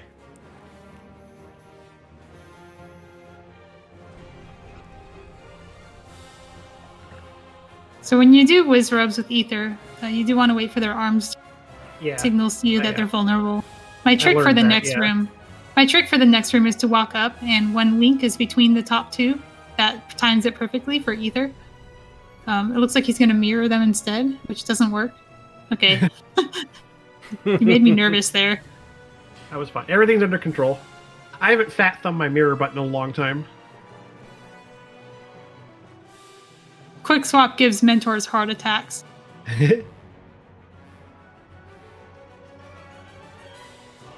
Yeah, I stop on weird items sometimes and make people confused about what I'm doing, but I know where I'm going in quick swap at least. Adilor has thankfully remembered he doesn't have a fire rod for this room. Oh, this is terrifying. Oh yeah, check this out. Ooh. Jingle. Oh my gosh. We are frames off. Oh no. My heart stopped almost there, I have did to be honest.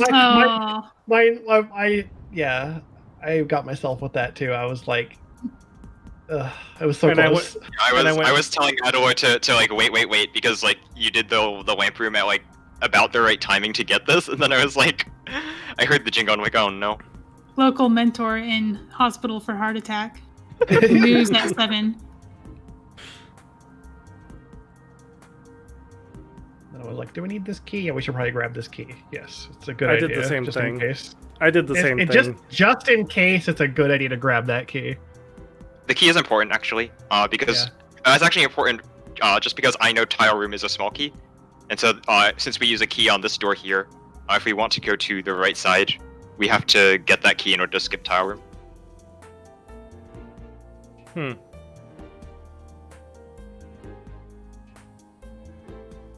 Centroid in chat regaling us with the tale of a quadrant glitch in a race against Dante this week. Oh, ouch. That's rough. Is that the race on Monday? I never watched that back. I did not know you got quadrant glitch. That is very unfortunate. Yeah, if you ever get quadrant glitch and it just happens out of nowhere and you don't know what it is, it's very jarring. There's a quadrant glitch in Ganon's Tower that's very rare. You can actually transition that the game really doesn't like. Oh yeah, you have to get the quadrant glitch on like the room after Wizards 2, right? It's the conveyor room. Bridge. Yeah, right. It's And then always you a conveyor. hit the stair transition, sends you into Crash Room in Ice Palace. There's a couple clips of it out there. It's a very confusing experience for people who don't know how to eat.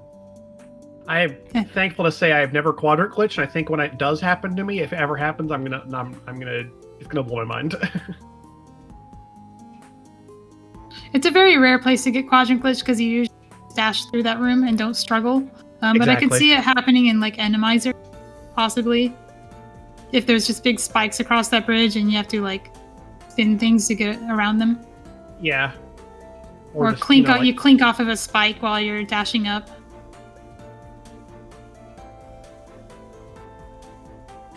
And here's my attempt to silver Argus. Didn't work. I always recommend doing it horizontally because he has a vertical hitbox. Oh, interesting. I'm pretty sure it's a vertical hitbox anyway. Like it's it's the same as Helmasar's. That his forehead gem is a vertical hitbox. It really does feel a lot easier to hit the silver arrow from the side, so I definitely recommend doing that as well. And here, right, so here we go to hammer pegs. Remembering how to do the hammer pegs, it's like no, just do off the corner. I'm like, oh yeah. Espeon's reminding me of better ways to do things faster.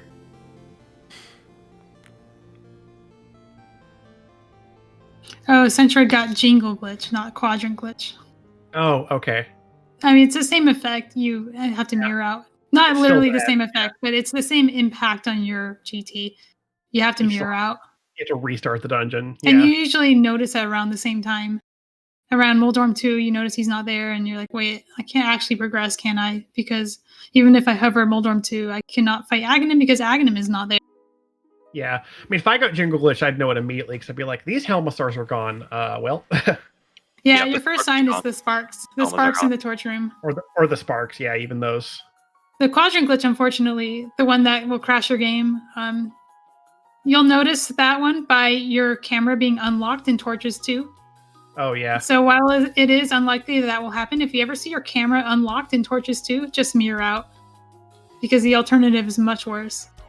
So when you have the flippers, you can go to Hobo just by clipping straight through this railing. Oh yeah, because you got your flippers, yeah. Adilor is turning into Smith using those mitts that he found in Pod. Mm-hmm. Whenever you find the mitts in Overworld Glitches, it kind of makes you think Smith Chain because it's one of the few things that unlock. And it turns out that's our Samaria. Cane of Samaria and mitts. So here we pause for a second because I'm trying to think of what to do now. Well, that changes things. Yeah, Purple Chest is still available, but you just found progression. That unlocks quite a bit in the world. And you don't have the flute for the easy turn-in. Yeah, we never act. I mean, that right there would have been a good time to activate it if we were going to, but I forgot we had flute. I'm gonna be honest. It's been so long since we got it, we just wrote it off entirely. Yeah. I know that feel. Cinaeth is doing pod now because there isn't really. The fastest way to do pod is to flute to 5 and walk up when we've already checked the surrounding overworld, so that's what we're going to do. It is an item. And it is a crystal. Yeah, very important.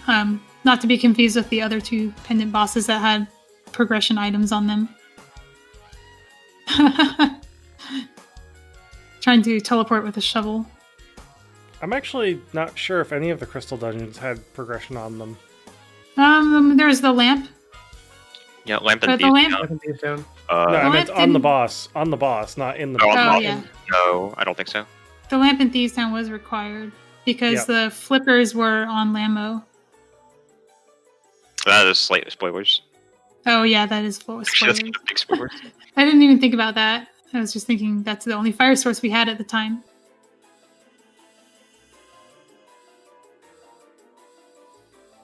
Yeah, I was a little bit sloppy with my grip changes today. So every time I'm changing grip to do a boots clip, you'll notice me sometimes like pushing my Y button. I was just kind of fumbling with them today. Yeah, when you do these boots clips, you often contort playing on. Yeah, because I have to like change entirely how I'm holding my controller. It's just like, all right, well, sometimes I'm going to accidentally push like my item button. And I didn't Oh, no. dash turn there for some reason. My Meyer 2 was gonna be good, but then I did not dash turn left, and I had to improvise. I feel like sometimes dash turns get eaten by enemies dying, but I'm not sure if I'm just imagining that or not. It happens to me a lot in Mimics and Pod, and it might just be because I'm in the bow animation. And there are certain things the game can do that just eat your inputs. Yeah, I don't know if that's one of them, but I'm willing to believe it. I hold dash turns for longer than is necessary, just because that happens sometimes, and I don't like it. Yeah, that's fair. Cribble's got the right idea. Yeah. Toss the controller in the air, 360 spin in the chair, catch it with the teleport grip, easy peasy. You should do that while you're dashing on the way to your clip spot for optimal. Yeah, that you're not losing any input time. So what you do Yeah. is you put the controller on the floor and you put your toes on it and you clip with your toes. And Malmo keeps yelling at me that I need to get a good grip for doing clips because the current way I do it is really slow, which I don't disagree with, but I also don't want to try and figure out a new grip method that would work for me. Just because I'm really comfortable with what I'm using.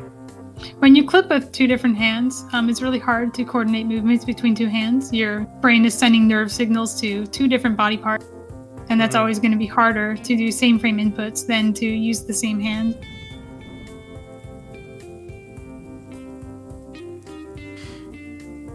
So with map in this chest, Adilor is going down because the only other thing that can actually be in the chest is compass or one found yet.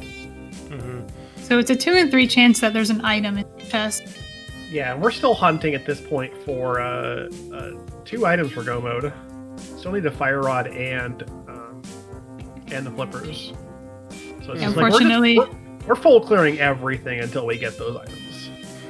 Yeah, and I'm doing Fire Rod and Red Cane at this point. oh yeah, Adilor's looking for flippers. Yep. They're so close yet so far away. Yeah, if only I'd known that they were just like... I mean, you think I could just like, well, after we're done with Meyer, we could take care of Lanmos. No way, we're going to ice. Exactly. Yeah, you can icebreaker it. Yeah. I mean, we were holding off on ice, obviously, trying to wait for the king to pop up, and it did. And then we're like, all right, well, now we can more comfortably go to Ice Palace.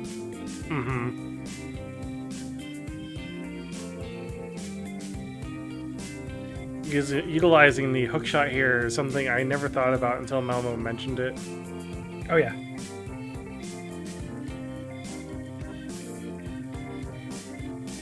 Yeah, if you're in a situation where you're like really tight on magic, you can like take some more damage here. Especially if you're gonna save and quit out of a Spike Cave, like you can just take a lot of damage and avoid using magic.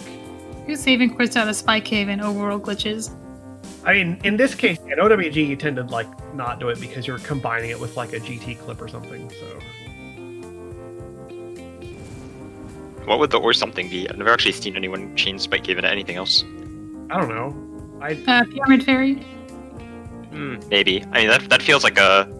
I guess. Death Mountain Descent. DMD Although is weird, actually. Yeah, DMD, it's because you have Hammer and Gloves, and I think DMD is still faster than going to the CAC portal the long way around. But if I had Hammer and Gloves, I would probably just go south and go north. I'm going to Hype Cave. Sure, in max hits. Yep, and now that I have Hammer and Hookshot, no, I'm going to go clear GT. For the absolutely nothing that's in here. yeah. And we found our 2 items in Mire. Both of them are garbage. We are heading down to the boss. Sadly, no spooky action. Nope. There's a spooky action you can fire rod do. today. Even when you don't have the flute, there's a different spooky you can set up with the cane. Oh yeah, because you can void a block like in this room or something that sets it to a different value, and it's a as long as different you know how to value. yeah, it like maximizes it or something. So as long as you know how to work with it, you can still spooky. Yeah. Yeah, I've it's a never different set of inputs to actually activate the switch.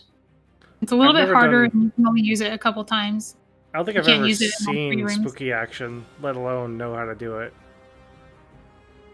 If you watch any All Dungeons RMG speedruns, you'll see a lot of spooky done this way because they don't have the flute in that speedrun. Yeah, so the basic idea with spooky is that in the second switch room, you the first switch room, you stand below the spike, in the bouncy spike, and hit it with a fire rod shot, and the damage. So what spooky does is it modifies the position of the damage aura or the splash damage around the fire rod projectile, and that will cause it to hit the switch. Basically disjoints it from the projectile. So the first room you stand below the spike and hit it, and you fire rod it. The second room you fire rod one of the anti-fairies on the left wall, and the third room you fire rod the base of the torch that's to the right of the door. If you're arming your spooky with the Cane of Samar, you actually do something completely different. You cannot hit the first switch. The first switch, there is no way to hit it that we know of. The second switch, you have to stand at the bottom of the room and dash turn up with the fire rod, hitting the anti-fairy at the bottom of. And then there's actually a third spooky you can do that's kind of like a 50-50 luck, where you just fire down onto the second pegs and hope that you're on the right pixel.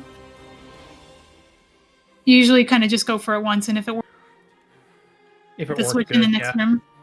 There's also a 50-50 you can do in the next room time if you miss, by not being able to dash all the way up.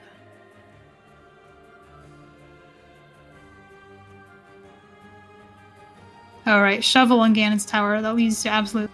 I forgot to mention the that. The shovel was like a bomb pack. Yeah, it was nothing. It has less than nothing. It has a fetch quest. It has negative time in it. Yeah. Which I think we did end up checking.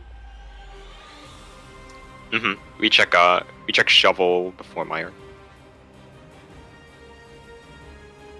The original plan was actually to check it on the way down to Purple Chest, but that got diverted.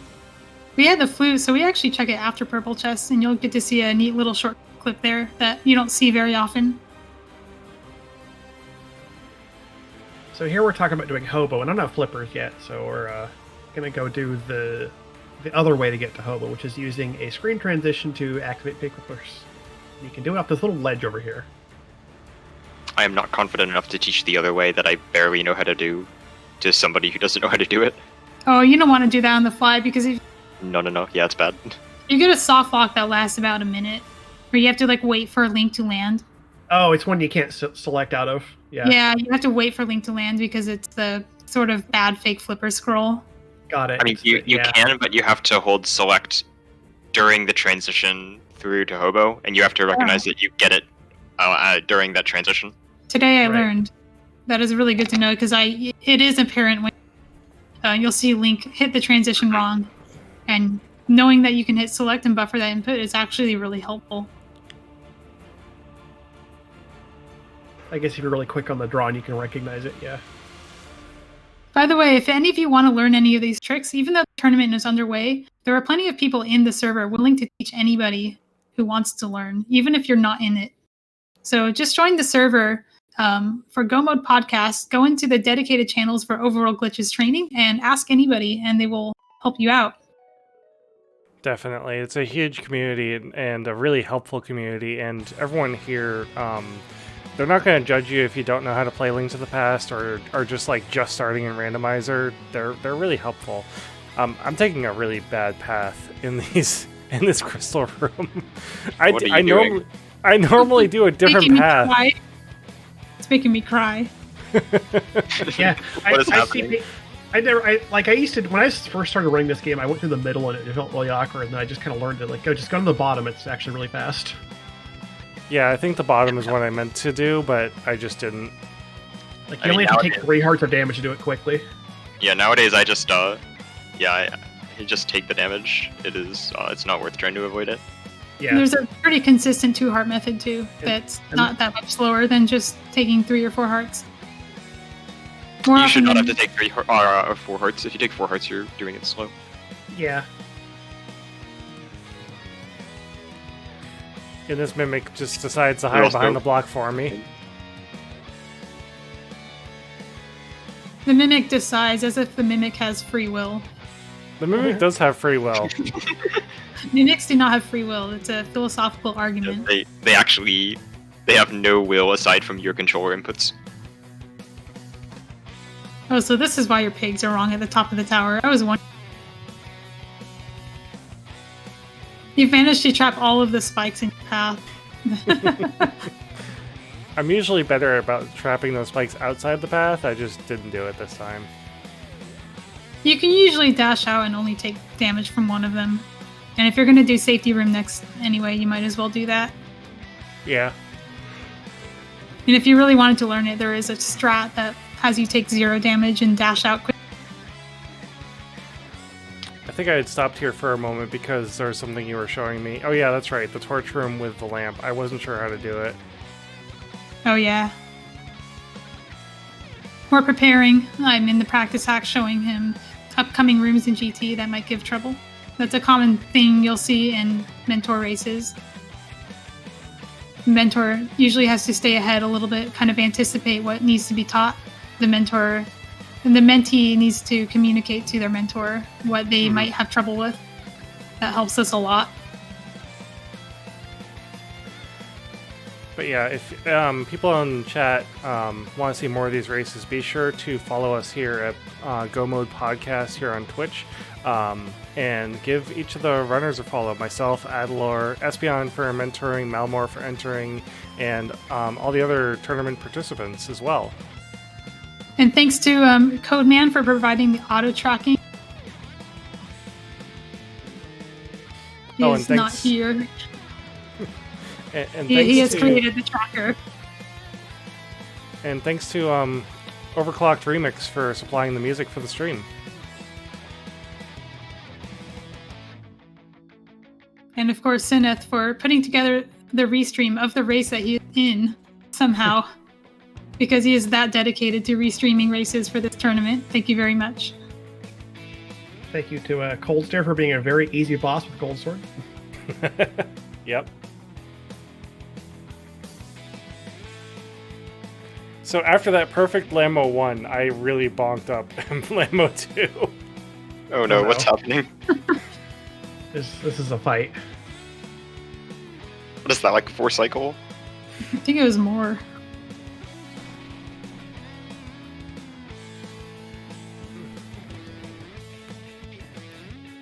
Cinaeth runner comms restream. Well, the tracker is just being captured from, that's hence the Codeman joke. We are just capturing their stream trackers. Yeah. I mean, you could in the same vein, you could thank Duncan, because Duncan's tracker also has auto tracking. There you go. Duncan and Codeman are our trackers. Thank you very much. Yeah. If you see this later, we do appreciate the services you provide. Codeman especially has last minute put together logic for Overworld Glitches in his tracker, despite not running this mode himself. Mm-hmm. Specifically for the benefit of this tournament. So for like the next minute or so, you can just watch Cinaeth. Nothing is happening on my screen of interest. Nothing matters what I'm doing right now. We're just having a break. Looks like Adilor is learning we're mirror having- up on the fly. We're having a nice chat about nothing in particular. It doesn't matter. But in the Specifically, end- I am incapable of remembering the difference between left and right. Adilor is reflecting on the seed. Unfortunately, when you reflect on the same on the same frame that you transition, some weird things happen.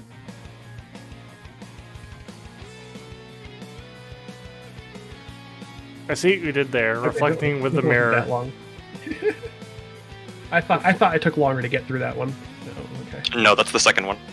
Yeah, okay, yeah, it's the second one. So, the second one we had some issues. We'll talk about the second one when that happens. Let me just put it down to certain different mentors have different methods for accomplishing that. I'll just put it down to that. There are different sets of motions that achieve the same effect. Cinaeth is giving me a different kind of heart attack in these rooms. This is our first time doing it with the lamp. You do take a little damage here, and we're on 2.5 hearts, and no health in our bottles. If you do the bottom, Oh, two you don't have first, powder. avoid having to touch the Yeah. spark. And you We know don't why have you enough powder. have heal? Because he sold it for a blue potion earlier, and then use it to take a shortcut to swamp. Mm-hmm. But it's okay, everything is fine. We're just on 2.5 hearts. Oh yeah, Oh, and I don't see. mind me just failing this bomb throw. This bomb throw is impossible. I think what you want to do is down as possible when you walk out the door. If you move down a little bit too much, the bomb sticks to the floorboard, and if you try to correct by moving up, then the bomb. It's very frustrating. Yeah. So I Your take a mirror little coffee shield. break to wait for that bunny beam to go away. Because I'm sitting here like, well, I don't have a lot of life. We're getting as much as we can out of these pots, and there's just not a lot happening.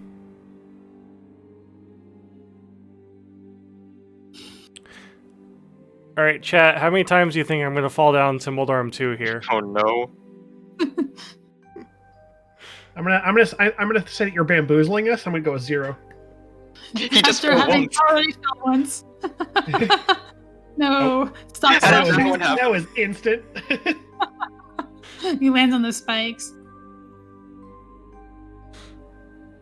Oh no, please don't die. 2.5 hearts again. No big deal. It's just Aga 2, right? Nothing could possibly go wrong. Oh no. Don't foreshadow us like this. I don't like it. We don't even know what happens. We're scared. You're scared. You're just giving us terrible ideas. Psych, it's a clutch full heal. Oh, nice. The heart piece and the moldworm chest. Yep. I was telling him to take out his cape for this room because I was a little scared. Because this room can go very wrong if you're Oh yeah. nervous. Yeah, with It only two goes hearts, right when you're on critical health. Yeah, with 2 hearts, I probably would have taken out my cape, but with that full heal, it was definitely a bamboozle.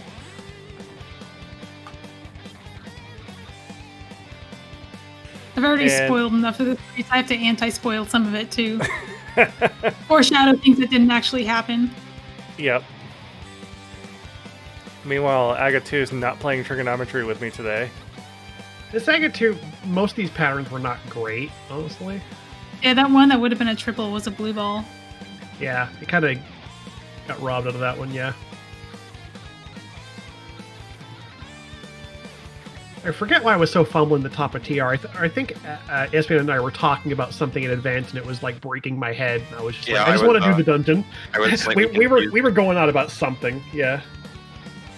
There was in one room there was this pokey where one of its orbs flew very quickly, and I was like so surprised that I was unable to speak for some reason. Yeah, that really dumbfounded you for a few seconds. We've It's like, how discovered did the that thing that makes Espeon shut up. Those And I things clicked- can go really fast sometimes. It's surprising every time it happens. And they can bounce so many times, and they do damage on green mail. Yeah. They are very lethal. You can't blame somebody for having a fight or flight response when that happens. So this is Mimic Cave and Big Chest. When you find nothing in Turtle Rock and you can't fight Trinex, the only sensible thing to do is to go back into Turtle Rock. Yep. We were of course hoping to find the fire rod in Turtle Rock. We did not come out of the we did not find any of those checks we've hit so far. We got 2 more chances. This is our move towards the Smith chain on Cinaeth's side. Oh, there's our last bottle in Mimic Cave, another green potion. Yep. So Malmo, are you realizing the same thing that I'm realizing right now? We should have done this earlier, yes. Well, not only that, but the fact that we didn't do something that we didn't finish because we were like, that item doesn't matter. Does it though? It did. Are you sure? It did matter. I don't know. I'm really bad at tracking to help us out here. Because I can do it when I'm playing the seed, but then I don't get that memory when it's somebody else. Well, it's 2020 for me, where I'm looking back at this going, man, this could have been so good if we had done just the one thing. Oh, I see what you're saying. Yeah. I don't think do that though. That's just crazy.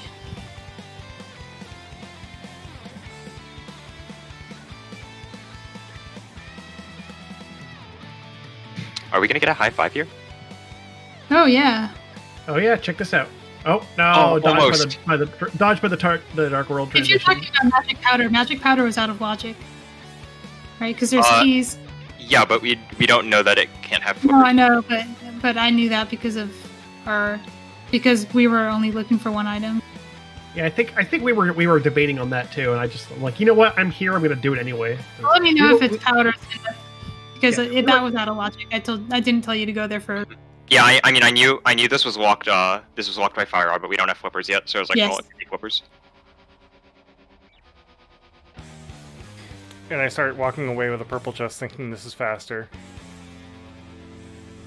Because I'm going to go do the dig area as well. But then Malmo's like, no, dig area is faster if you just flute, turn it in the chest, and then go up to dig area. Because going up to dig area is a little bit different in Overworld Glitches. Yeah, you can kind of just go there. It's not a clip you see very often, but it's very easy to do and easy to teach on the. I don't know if I know this one. I think Actually, I could probably make it up. I'm now I'm curious sure I to see know what it. this is too, because I can't think of it. It could just be like a down telly here. Yeah, looks Oh, like. interesting. Okay. This is actually on the annotated map.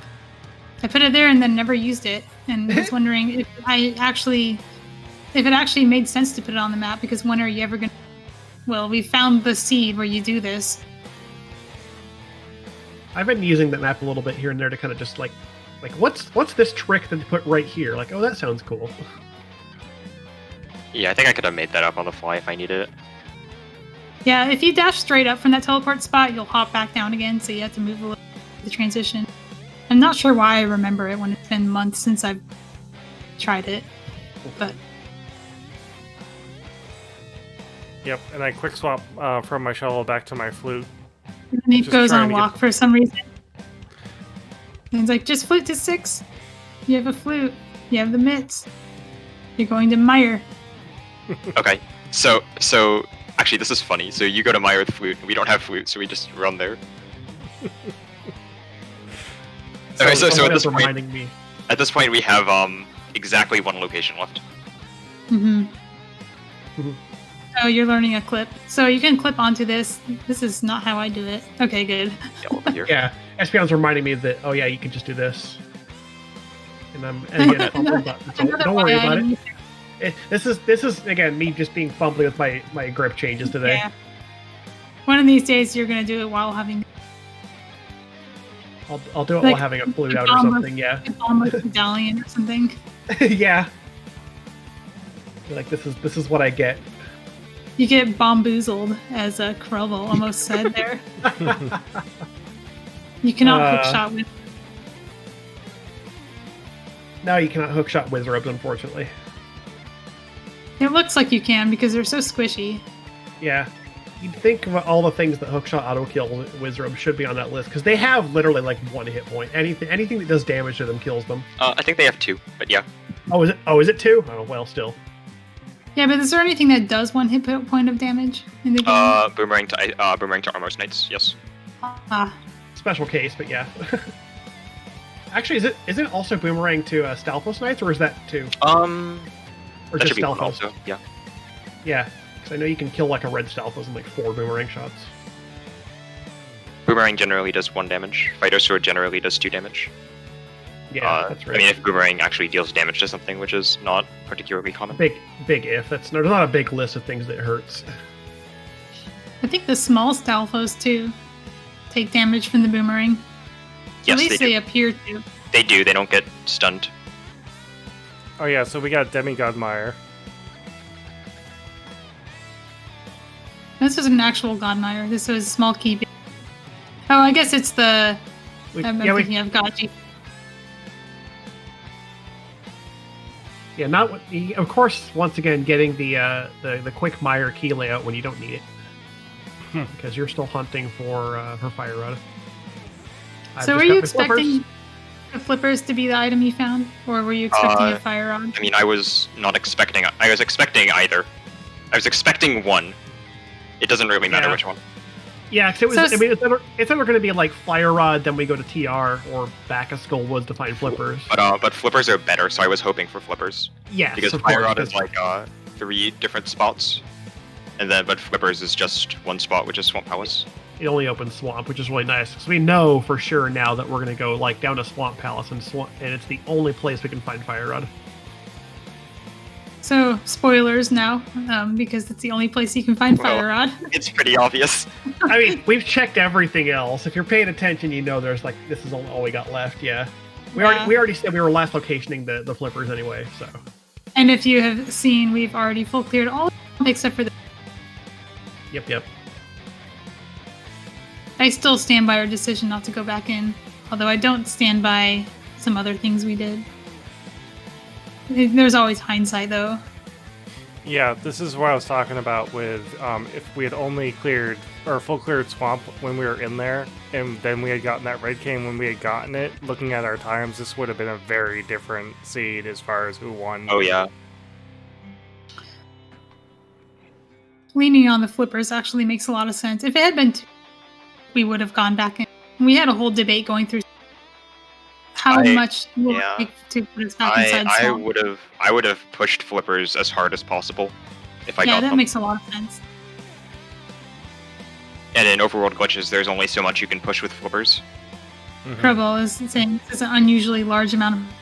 Yeah, I agree. The seed being very rude. You should, in most seeds, with how much we had left, not be punished by that play.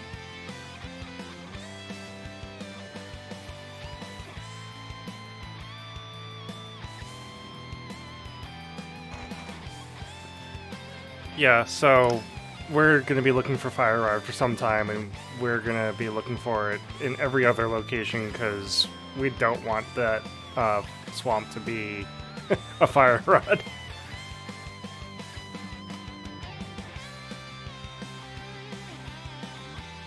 So was it the powder you were talking about when you said we forgot a location? The magic powder? Who are you talking to? Cinaeth. I don't remember saying that we forgot a location. Oh, you were saying something that we left an item behind and... Oh. Well, we were... I think he means Left Side Swamp. Yeah, that's what I meant was Left Side Swamp. Oh, you're just in retrospect.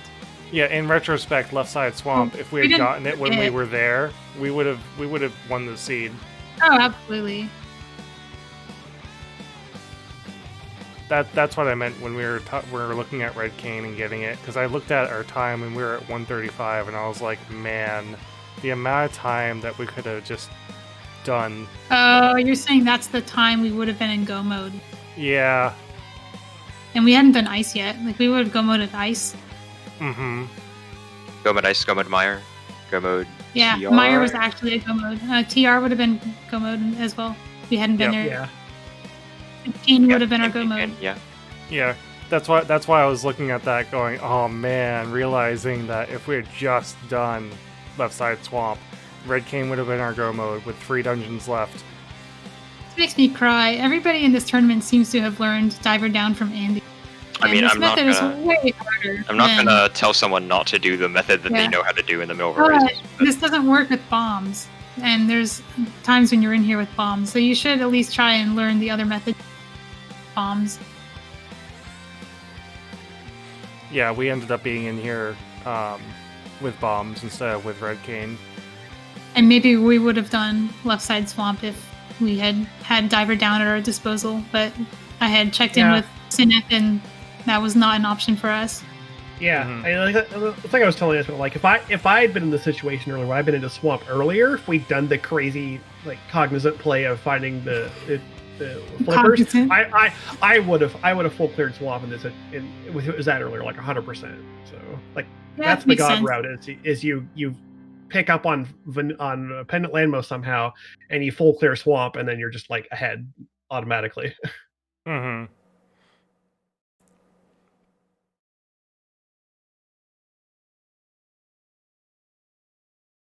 So here's that silver on Argus. Hit him from the side. It's a lot easier.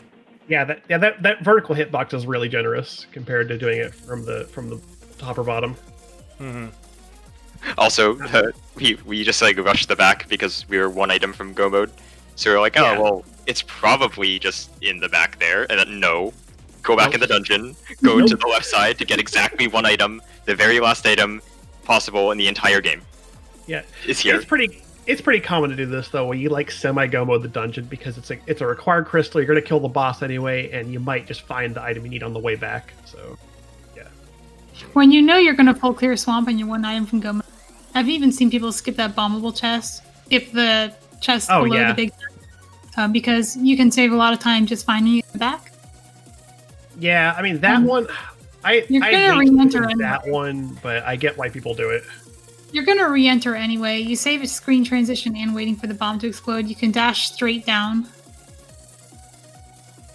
I saw that double take at the big chest. There is not, in fact, a big key in your inventory. No.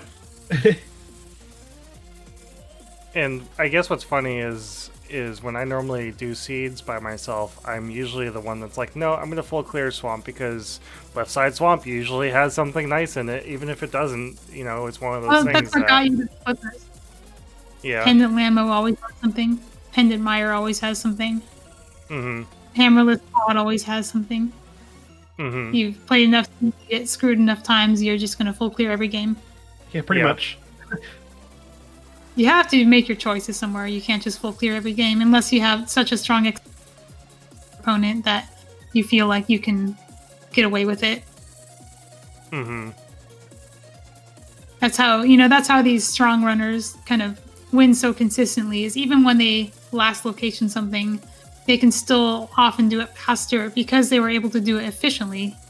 Mm-hmm. Versus somebody with a lot of gambles because they felt behind, and that ratchets up to coming back to those locations and losing even more.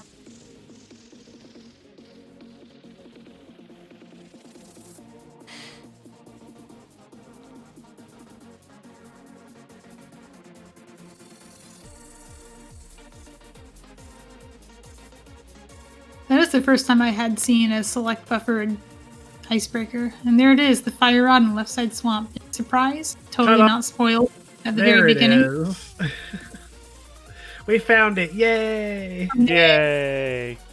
Yay! We can make one more trip up the mountain. Oh yeah, don't watch this one. So yeah, this is the one where you just you can watch. Just pay attention to Cinaeth doing a run through Ice Palace. Don't worry what I'm doing for like the next minute and a half. I'm actually going to step away for like a minute and a half. I'll be right back. Well, I'm going to watch extra closely because I wasn't there for this. Wait.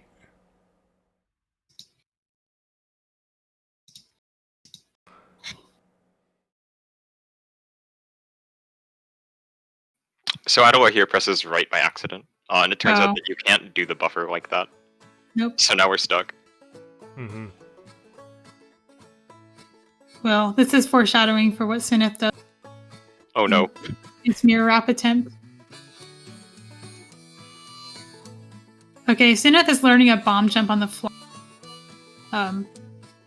We figured the worst that happens. He was going to drop down What is on the other side. We're trying to go to Ice Tea Room. But what is the setup? Like, what? It's on the fly. It's just You're supposed to go into the left side of that pit somewhere, but unfortunately it doesn't work because he doesn't get on the last pixel. But that's okay because this is where he was going to go anyway. Oops. Continue to not look. Because Adilor does the exact same thing again. Fantastic. So the third time we're like really determined not to do it again. So determined that you go to Link's house and Yeah. get as far away from the mountain as possible.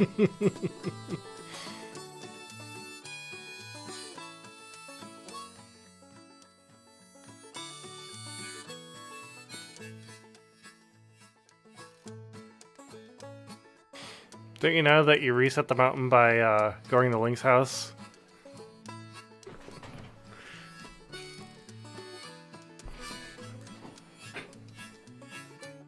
Oh yeah, that ice block came down at just the wrong time to make me miss the quick kill, but then I was able to just quickly corner him again.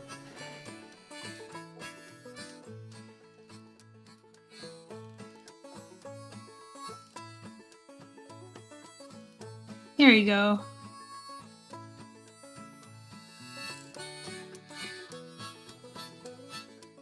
Alright, so now that we've Alright, I'm back. What'd I miss? nobody was nothing. paying attention. Nothing happened on your end. You just mirror wrapped into Laser Bridge first try. Yeah, just go into Laser Bridge and then go kill Trinex. No problem. Yeah, I had to talk myself down after the second one because I was getting like really flustered. I'm like, yeah, you can tell it showed. I got through it obviously, but I had to take a moment. Mm-hmm. Because like this race had gone on so long, and I was just like, man, like this, we're approaching 2 hours here. It took so long to find that like last locationing, everything. Just like Yeah. it felt bad, and I was getting just like really, really like nervous because of it. At this point, I'm like giving Adilor a pep talk, like everything's okay. We're gonna do fine. Yeah.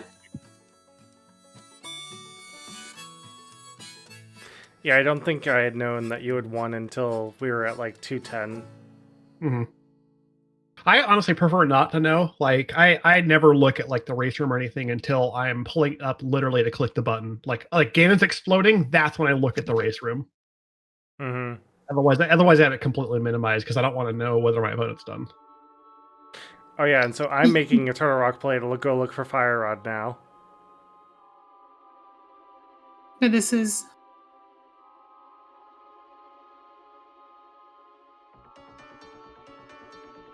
very nice mirror wrap.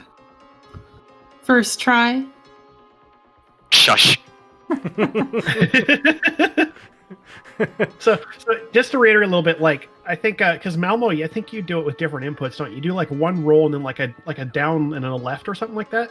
Yes. Yeah. So I was trying to remember that, but then Espeon was just like, no, just do 3 rolls and then buffer the upright. Oh, you get through. I'm not good at the Well, rolls. I actually do a completely different setup usually that doesn't have any rolls at all. Oh, okay. Because I play on keyboard and have circle backs are hard. Got it. That makes So I'm perfect weird, sense. but I don't teach anybody that because it's a weird setup. Okay, that's fair. Do you do that for normal land bridge as well? Yes. For normal language. Yeah, I do. I mean, I do it just because it's easier for me than trying to do HCBs. Excuse me.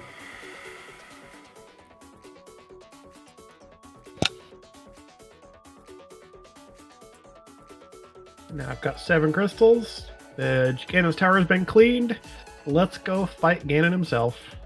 Mm-hmm. The final boss in the game is that fairy that you have to catch before Ganon. Yeah, right. She tried a little bit to juke me. I wanted some extra hearts there. Because at this point I have no healing in the pocket, so I'm like... I have Blue Mail 16 hearts gold sword, but I still want to be like a little safe. Just You in have case. 3 green potions in the cape. Yes. I mean, you're right. If I needed them vulnerability, I could have used it. Yeah, I wish I had thought of that. And I think Malmo even mentioned it to me, but you'll see what Yeah. happens. Eventually. Yeah, this took me so long to find Fire Rod. mean, yeah, you leave behind the left side swamp, and it is going to be your last check in like every circumstance.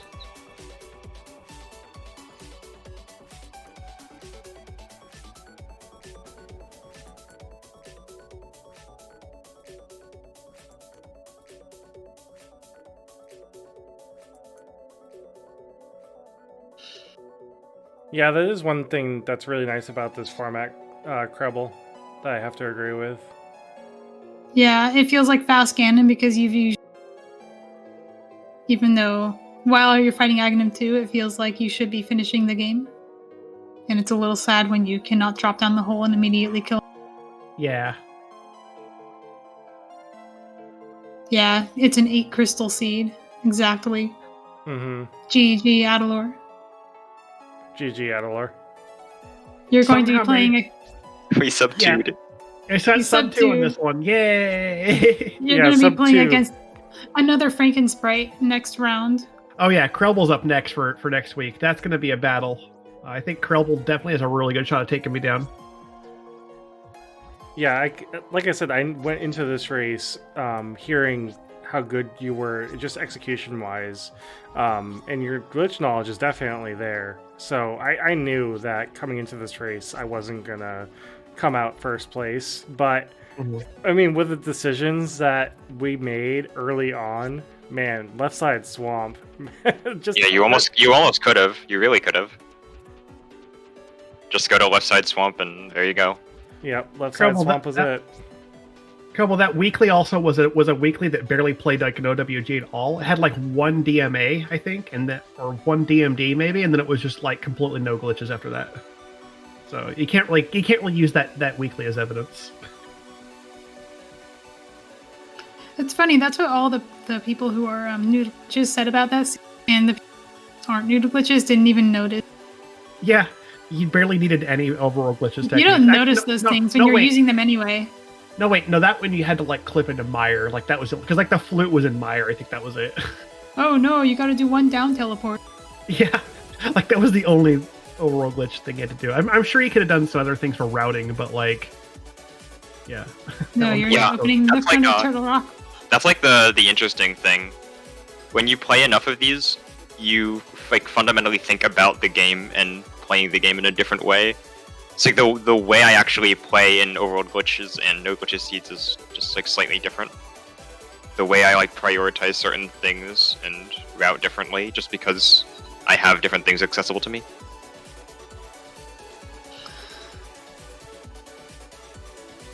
And then there's like, going a step further, I play differently in No Logic Seeds also. Just because of, certain things I can do. I'm like way more willing to just skip stuff in No Logic.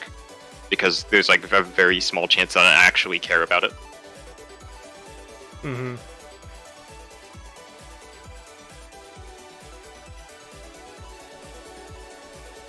Oh yeah, Krebel, I gotta download the new version and start using it. Oh yeah, don't mind me mirroring to the wrong spot to get back onto to be able to flute. Yeah, just flute from the side of a mountain.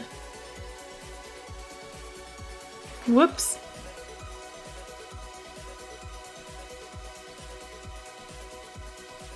And we're gonna do Tile Room, which Espeon has logicked out as a small key.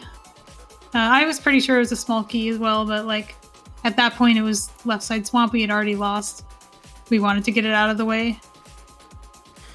Well, I don't think we knew at this point that we had lost. It was more... Also, we had forgotten King's Tomb, so that's a thing. Oh no.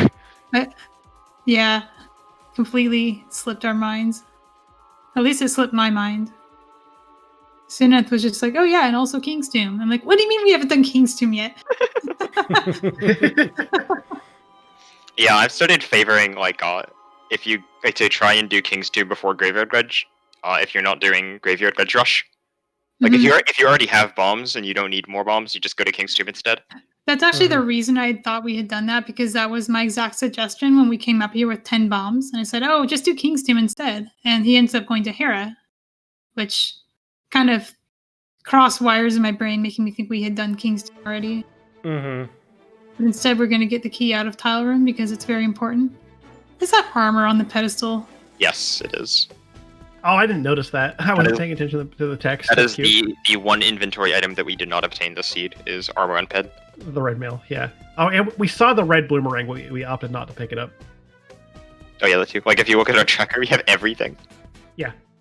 I mean, yeah, my tracker has almost everything now too. Yep.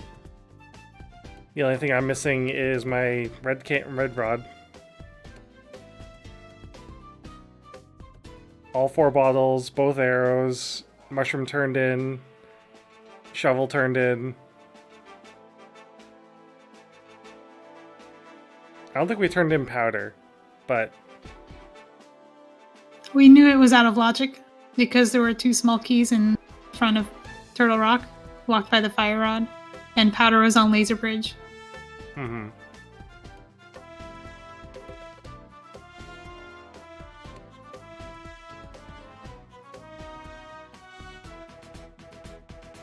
Yay, a key Mhm. to go open left side swamp. Yeah.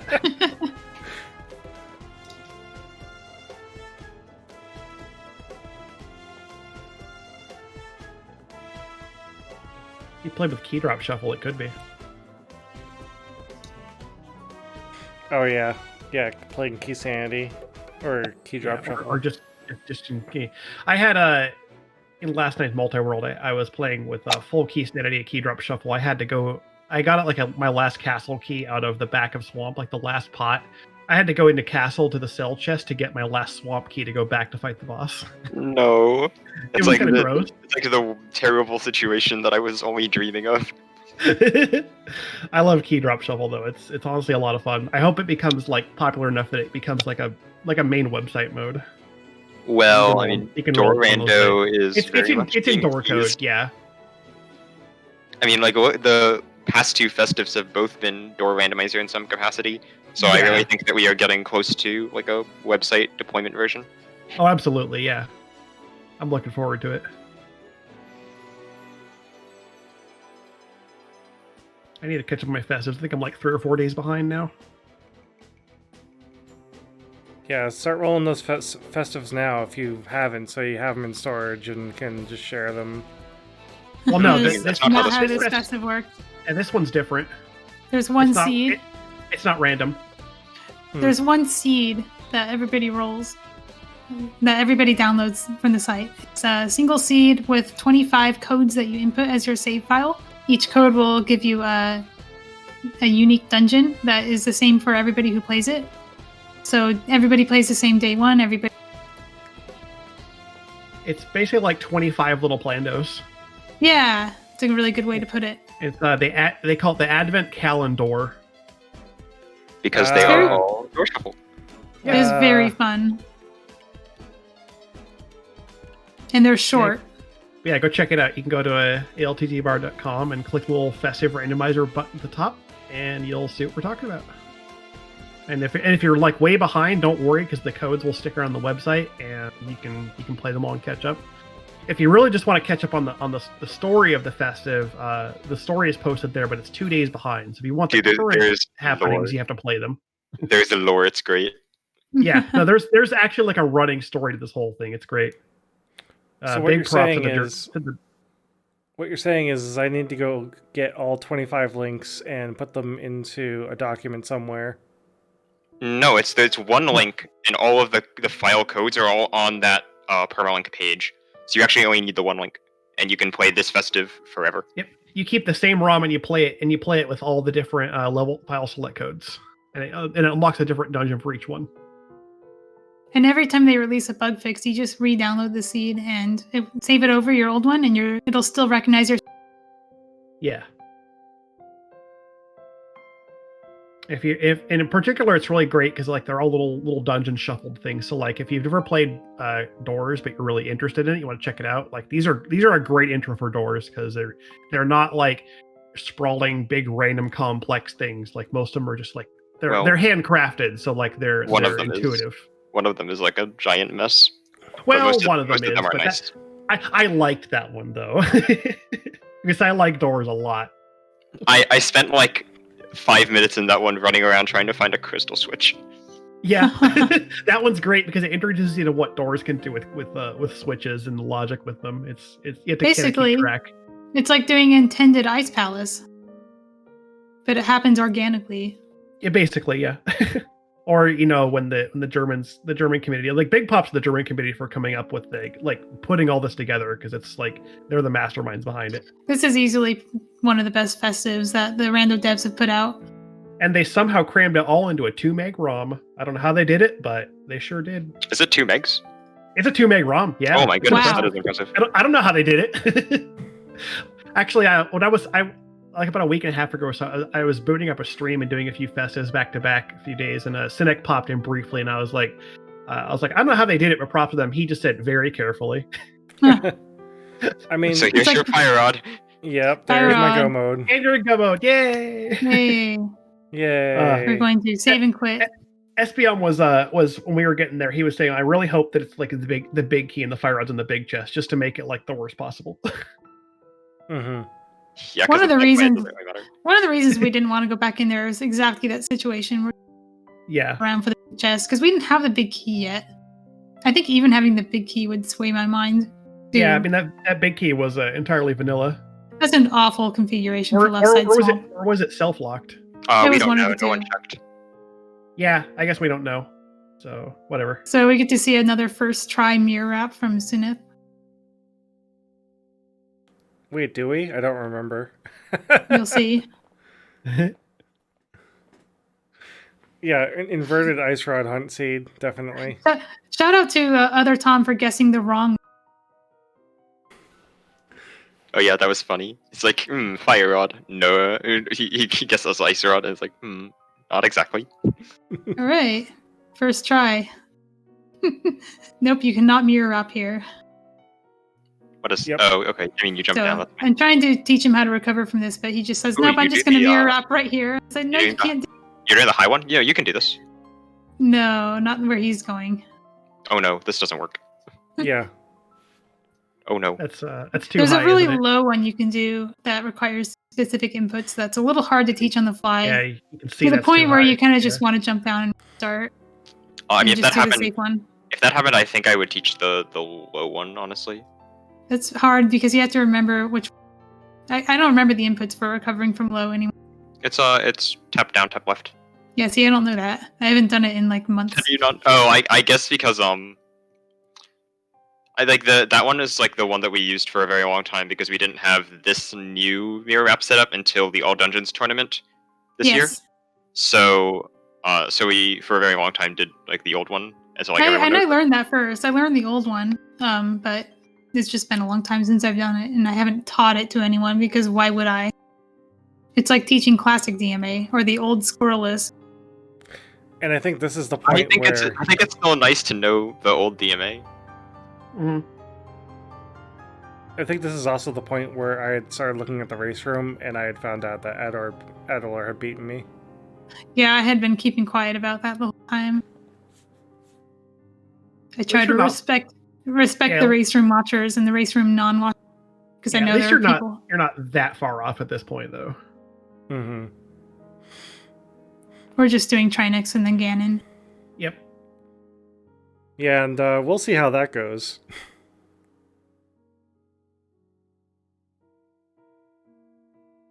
I'm not sure about you, but when I'm in a race and I've already lost, I usually just kind of fall asleep at Ganon and do really badly.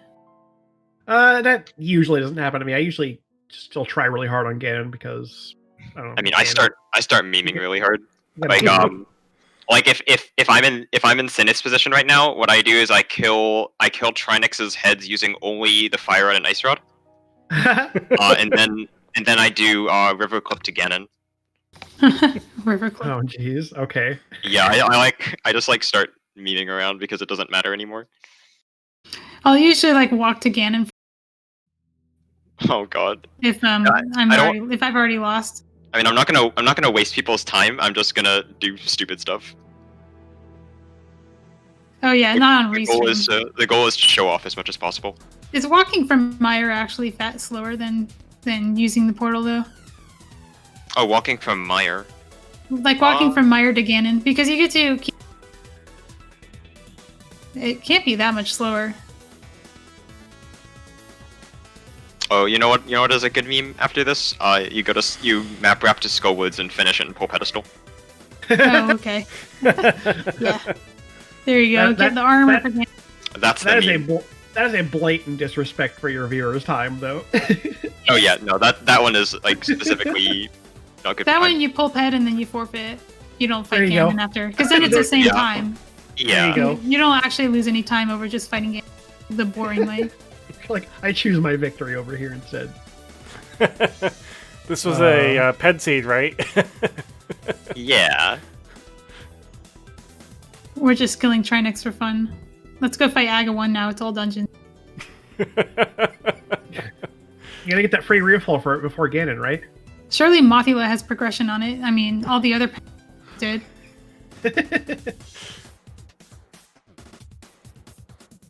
I'm actually kind of curious what Mothula and the Green Pendant had on them. And there's nothing they can have at this point. Yes, it'll definitely just be some junk item. It's just junk. Yeah, there's nothing left. So even to be good junk, like I think we got almost all of our big like 300 rupees. So I mean, there's heart containers, maybe. Mm-hmm. yeah, maybe. Given how many heart containers we're actually missing, thinking the ones left are containers and not pieces. There's a decent shot. Yeah. This is the kind of seed where you finish on 19 heart. Yeah, it looks like we've got 20 heart pieces on mine. So there are 4 heart pieces left in the pool. Yeah. So 3 full hearts still. There's some on the GT. I skipped one on the island though, so there's like. Oh yeah. Yeah. I think. Ganon's there's that tower one. has 4 chests in it too. So we're going into come Ganon's from- tower with full life, full magic. Nothing bad's gonna happen. No, this is a clean Ganon fight. Easy. Butter sword. Just a Hello. casual give hug. him a nice hug to start the encounter. Yeah. Just belly flop straight into him. You're gonna welcome him with just a nice, friendly, like season's greetings hug. Hide in And, that corner and take another some fire nice fire rat. bats, yeah. Here we go. Just Well, that is a upstage. good fire bat pattern. There's some good dodging at the end. There Hello. you go. GG. Don't worry, we actually finished the seed. Do worry, we actually finished the seed. We had to finish this. I said, if nothing else, get revenge on Ganon for putting the fire off where he put it. Yeah. And also Espeon for rolling the seed. Mm-hmm. My Ganon fight's good. I bet he couldn't touch me.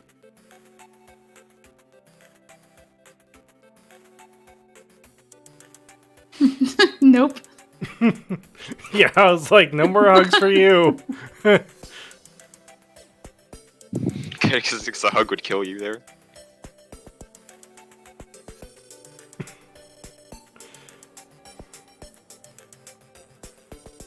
Unfortunately, this means you get an extra warp cycle. And Yeah. Ganon's not warping very favorably right now.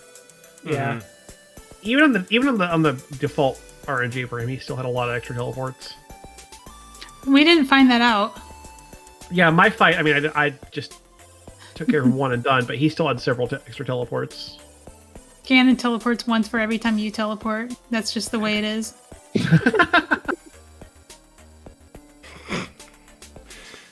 Oh my word, that would be amazing if we could code a emulate code a randomizer to do that in Overworld Glitches. Every time you jump off a mountain, Ganon will teleport another time.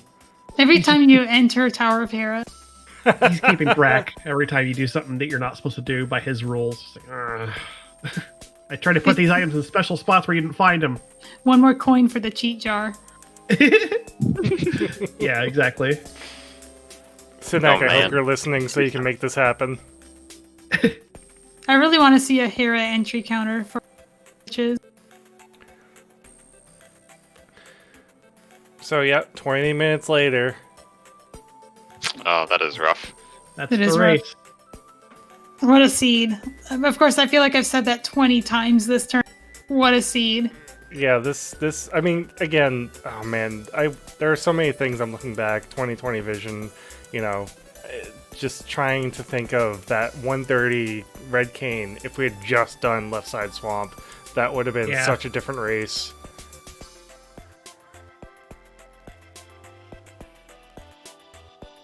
But thank you for the GGs, guys. The postings for the next rounds have already been made in our Discord.